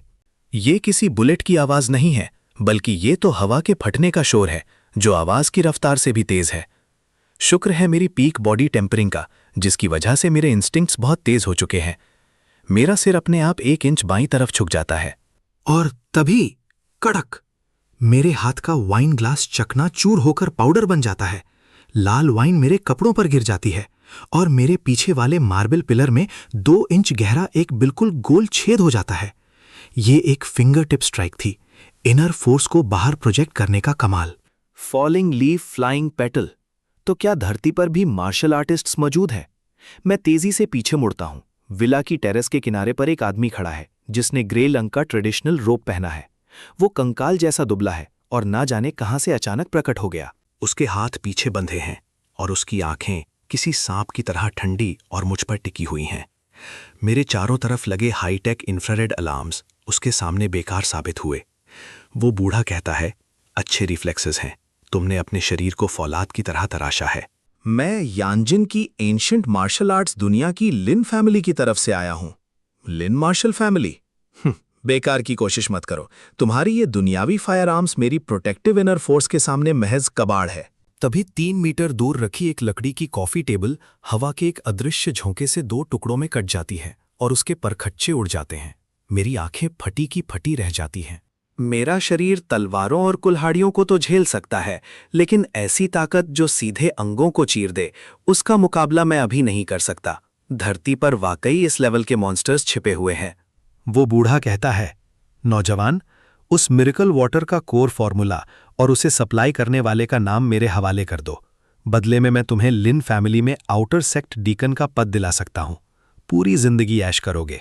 लेकिन अगर तुमने मना किया और अगर मैंने मना कर दिया तो तुम मरोगे। बूढ़े की आंखों में कत्ल का जुनून सवार है। वहां बातचीत की कोई गुंजाइश नहीं है। वो जमीन से उछलता है और उसका पूरा शरीर एक धुंधली परछाई बन जाता है। उसका पंजा हवा को चीरता हुआ सीधे मेरे गले की तरफ आता है। मैं समझ जाता हूं कि मेरी ताकत इस एंशिएंट मार्शल आर्ट्स के टॉप टियर ग्रैंड मास्टर के सामने कुछ भी नहीं है। जिंदगी और मौत के इस एक पल में मैं बिना देर किए अपनी स्टोरेज रिंग से एक कंसीलमेंट टैलिस्मैन निकालता हूं, जिसे मैंने अज्योर क्लाउड सेक्ट के एक वेंडर से खरीदा था, और उसे अपनी मुट्ठी में मसल देता हूं। उस बूढ़े का पंजा खाली हवा में लहरा जाता है और मेरे पीछे वाले बुलेट प्रूफ ग्लास को चकनाचूर कर देता है। टैलिस्मैन के असर से मेरा शरीर पल भर में गायब हो जाता है, जैसे मेरा वहां कोई वजूद ही ना हो। टूटे हुए शीशों का फायदा उठाकर मैं दूसरी मंजिल की टेरेस से नीचे कूद जाता हूं और पास के घने जंगलों में छिप जाता हूं। वो बूढ़ा चिल्लाता है, कंसीलमेंट टेक्निक, तुम भाग सकते हो लेकिन हमेशा के लिए छिप नहीं सकते। मैं तुम्हें 3 दिन का वक्त देता हूं। 3 दिन के अंदर वो फॉर्मूला मेरी मेज पर होना चाहिए, वरना इस विला में मौजूद हर इंसान बिना किसी रहम के मारा जाएगा। उसकी आवाज रात के सन्नाटे में गूंजती है और फिर वो वहां से गायब हो जाता है। जंगल में छिपा हुआ मैं पसीने से तरबतर हूं। वो वाकई खौफनाक था। उसकी ताकत किसी पीक लेवल ची कॉन्डेंसेशन कल्टीवेटर या शायद फाउंडेशन एस्टैब्लिशमेंट के बराबर है। मेरे 9 रेल्म्स ग्रुप ने बहुत से लोगों का धंधा चौपट कर दिया है, इसीलिए अब ये बड़ी ताकतें मेरे पीछे पड़ गई हैं। इधर कल्टीवेशन की दुनिया में काइल अब ब्लड डीमन सेक्ट से जा मिला है और वो एज्योर क्लाउड सेक्ट पर हमला करके मुझसे बदला लेने की तैयारी में है। सिर्फ एक टेम्पर्ड बॉडी और कुछ मामूली बंदूकों के दम पर मैं इन ancient martial arts grand masters या असली कल्टीवेटर्स का मुकाबला नहीं कर सकता। मैं अपने चेहरे से पसीना पोंछता हूं और इंटरनेशनल आर्म्स मार्केट के सबसे बड़े ब्रोकर को कॉल करता हूं। ओहो मिस्टर ये 9 रेल्म्स ग्रुप के कुबेर, मैं आपके लिए क्या कर सकता हूं? तुम्हारे पास कितना स्टॉक है? मुझे भारी तबाही मचाने वाला सामान चाहिए। स्नाइपर राइफल्स या ग्रेनेड से काम नहीं चलेगा। मुझे टनों के हिसाब से एक्सप्लोजिव्स चाहिए। साथ ही 10 रॉकेट लॉन्चर्स और मिसाइल लॉन्चर्स भी भेज दो, और सबसे जरूरी, मुझे 2 मल्टी बैरल मशीन गन्स चाहिए और साथ में 1 लाख इंसेंडरी एम्यूनिशन। दूसरी तरफ बैठा आदमी सन रह जाता है। मिस्टर ये, क्या आप कोई छोटी मोटी जंग लड़ने की तैयारी कर रहे हैं? ये तो स्ट्रेटेजिक लेवल का सामान है। मैं मार्केट प्राइस से 3 गुना ज्यादा यानी $50 मिलियन दूंगा। कल रात तक सारा माल इंटरनेशनल वाटर्स में पहुंच जाना चाहिए। अगर एक बुलेट भी कम हुई तो अंजाम बुरा होगा। मैं फोन काट देता हूं और अपने गले में लटके एंशिएंट जेड पेंडेंट को जोर से पकड़ता हूं। अगर तुम सब खुद को खुदा समझते हो और मुझे चींटी तो ठीक है, अगर जादू और इनर फोर्स को सीधा नहीं हराया जा सकता तो मैं इस दुनिया की सबसे कड़वी हकीकत का सहारा लूंगा, और वो है फिजिक्स। जब मैं वापस जाऊंगा तो चाहे वो ब्लड डीमन सेक्ट के दरिंदे हों या लिन फैमिली का पेट्रियार्क, मैं सबको अपनी फौलादी ताकत से एक सबक सिखाऊंगा कि असल बराबरी क्या होती है। कुछ दिनों बाद इंटरनेशनल वाटर्स में मैं एक बड़े शिपिंग कंटेनर को खुलते हुए देखता हूं। वो रशियन आर्म्स डीलर पसीना पोंछते हुए कहता है, मिस्टर यी, आपका सारा सामान यहाँ है, क्या आप वर्ल्ड वॉर करने जा रहे हैं? मैं कोई जवाब नहीं देता, बस अपना हाथ लहराता हूं और टनों वजनी वो हथियार पलक झपकते ही मेरी स्टोरेज रिंग में गायब हो जाते हैं। बस कुछ कीड़ों का सफाया करना है। ईवन के उड़े हुए चेहरे को नजरअंदाज कर मैं जहाज के एक कोने में जाता हूं और अपने जेड पेंडेंट को पकड़कर वापस कल्टीवेशन की दुनिया में पहुंच जाता हूं। ब्लड डीमन सेक्ट की घाटी में बर्फीली हवाएं चल रही हैं। मैं और स्नो एक ऊंची चट्टान पर छिपे हुए हैं। नीचे दुश्मनों का पूरा कैंप लगा है। मैं साए की तरह तेजी से वहां एक्सप्लोसिव्स बिछा देता हूं। स्नो पूछती है, ये किस तरह का फॉर्मेशन है? इसमें तो कोई स्पिरिचुअल एनर्जी ही नहीं है। इसे फिजिकल डिलीवरेंस एरे कहते हैं। मैं डेटोनेटर का बटन दबा देता हूं। एक कान फोड़ देने वाला धमाका पूरी घाटी को हिला देता है। आसमान में धुएं का गुबार छा जाता है और देखते ही देखते ब्लड डीमन सेक्ट का आधा ठिकाना मलबे के नीचे दब जाता है। सैकड़ों चेले नींद में ही राख बन जाते हैं। धुएं के बीच से खून से लथपथ आदमी बाहर निकलता है, जिसका एक हाथ कट चुका है। ये कायल है। वो चिल्लाता है, किसने ब्लड डीमन सेक्ट को तबाह किया? तेरे दादा ने। मैं चट्टान के किनारे पर खड़ा हूं। मेरे कंधे पर एक रॉकेट लॉन्चर है। काइल हैरान होकर कहता है, एवन, एक मामूली इंसान? ये कैसे मुमकिन है? तू बहुत बोलता है। मैं ट्रिगर दबा देता हूं। रॉकेट आग उगलते हुए उसकी तरफ बढ़ता है। काइल की स्पिरिट शील्ड उस आर्मर पियर्सिंग वॉरहेड के सामने कागज की तरह फट जाती है। एक जोरदार धमाका होता है और वहां सिवाय एक गड्ढे के कुछ नहीं बचता। तभी घाटी के अंदर से एक भयानक दहाड़ सुनाई देती है। एक फाउंडेशन एस्टैब्लिशमेंट एल्डर अपने 200 चेलों के साथ उड़ते हुए ऊपर आता है। इस मामूली इंसान के टुकड़े टुकड़े कर दो। मैं स्नो को पीछे हटने के लिए कहता हूं और अपनी स्टोरेज रिंग से एक 6 बैरल मशीन गन निकाल लेता हूं। मुंह में सिगार दबाए मैं ट्रिगर खींच देता हूं। तेल लेने गई तुम्हारी कल्टीवेशन। मशीन गन से नीली आग की लपटें निकलने लगती हैं और हर सेकंड सैकड़ों गोलियां उन पर बरसने लगती हैं। आसमान में मौजूद हर तलवार लोहे के टुकड़ों में बदल जाती है। उनकी प्रोटेक्टिव एनर्जी किसी काम नहीं आती और देखते ही देखते 200 एलीट कल्टीवेटर्स मांस के लोथड़ों में बदल जाते हैं। वो एल्डर खौफ के मारे भागने की कोशिश करता है। भागने की कोशिश कर रहे हो?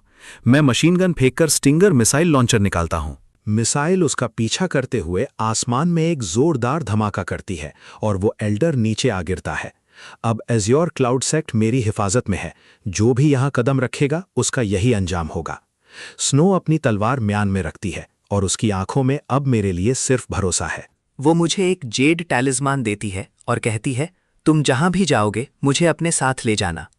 चलो अब तुम्हें मेरी दुनिया दिखाते हैं, धरती। इधर जैंग चैंग के विला में पहुंचते ही शीशे चकनाचूर हो जाते हैं। एंशिएंट मार्शल आर्ट्स के दर्जनों योद्धा अंदर घुसाते हैं। वही बूढ़ा और उनके साथ पेट्रियार्क लिन सामने आते हैं। फॉर्मूला हमारे हवाले कर दो, वरना तुम्हारी लाश भी नहीं मिलेगी। तुम मौत को दावत दे रहे हो। मैं अपनी बंदूक से गोलियां चलाना शुरू करता हूं, लेकिन पेट्रियार्क लिन एक झटके में उन गोलियों का रास्ता मोड़ देता है। वो हंसते हुए कहता है, तुम्हारी ये बंदूकें मेरा कुछ नहीं बिगाड़ सकती। वो मुझ पर हमला करने के लिए आगे बढ़ता है। तभी स्नो नंगे पैर मेरे सामने आ खड़ी होती है। वो अपनी उंगलियों से हवा में इशारा करती है, तुम्हारी ये हिम्मत? फ्रॉस्ट प्लेट ची। अचानक पूरे विला का तापमान जमने वाली हद तक गिर जाता है। पैट्रियार्क की सारी ताकत उस बर्फीली एनर्जी के सामने ढेर हो जाती है। वो थरथराते हुए पूछता है, तुम कौन हो?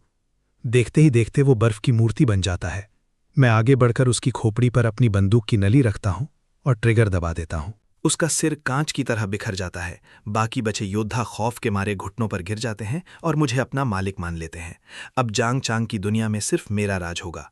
आधा महीना बीत चुका है और 9 रेल्म्स एम्पायर अब दोनों दुनियाओं पर राज कर रहा है। दूसरी दुनिया की जड़ी बूटियां यहाँ दवाइयां बन रही हैं और यहाँ की इंडस्ट्री वहाँ का विकास कर रही है।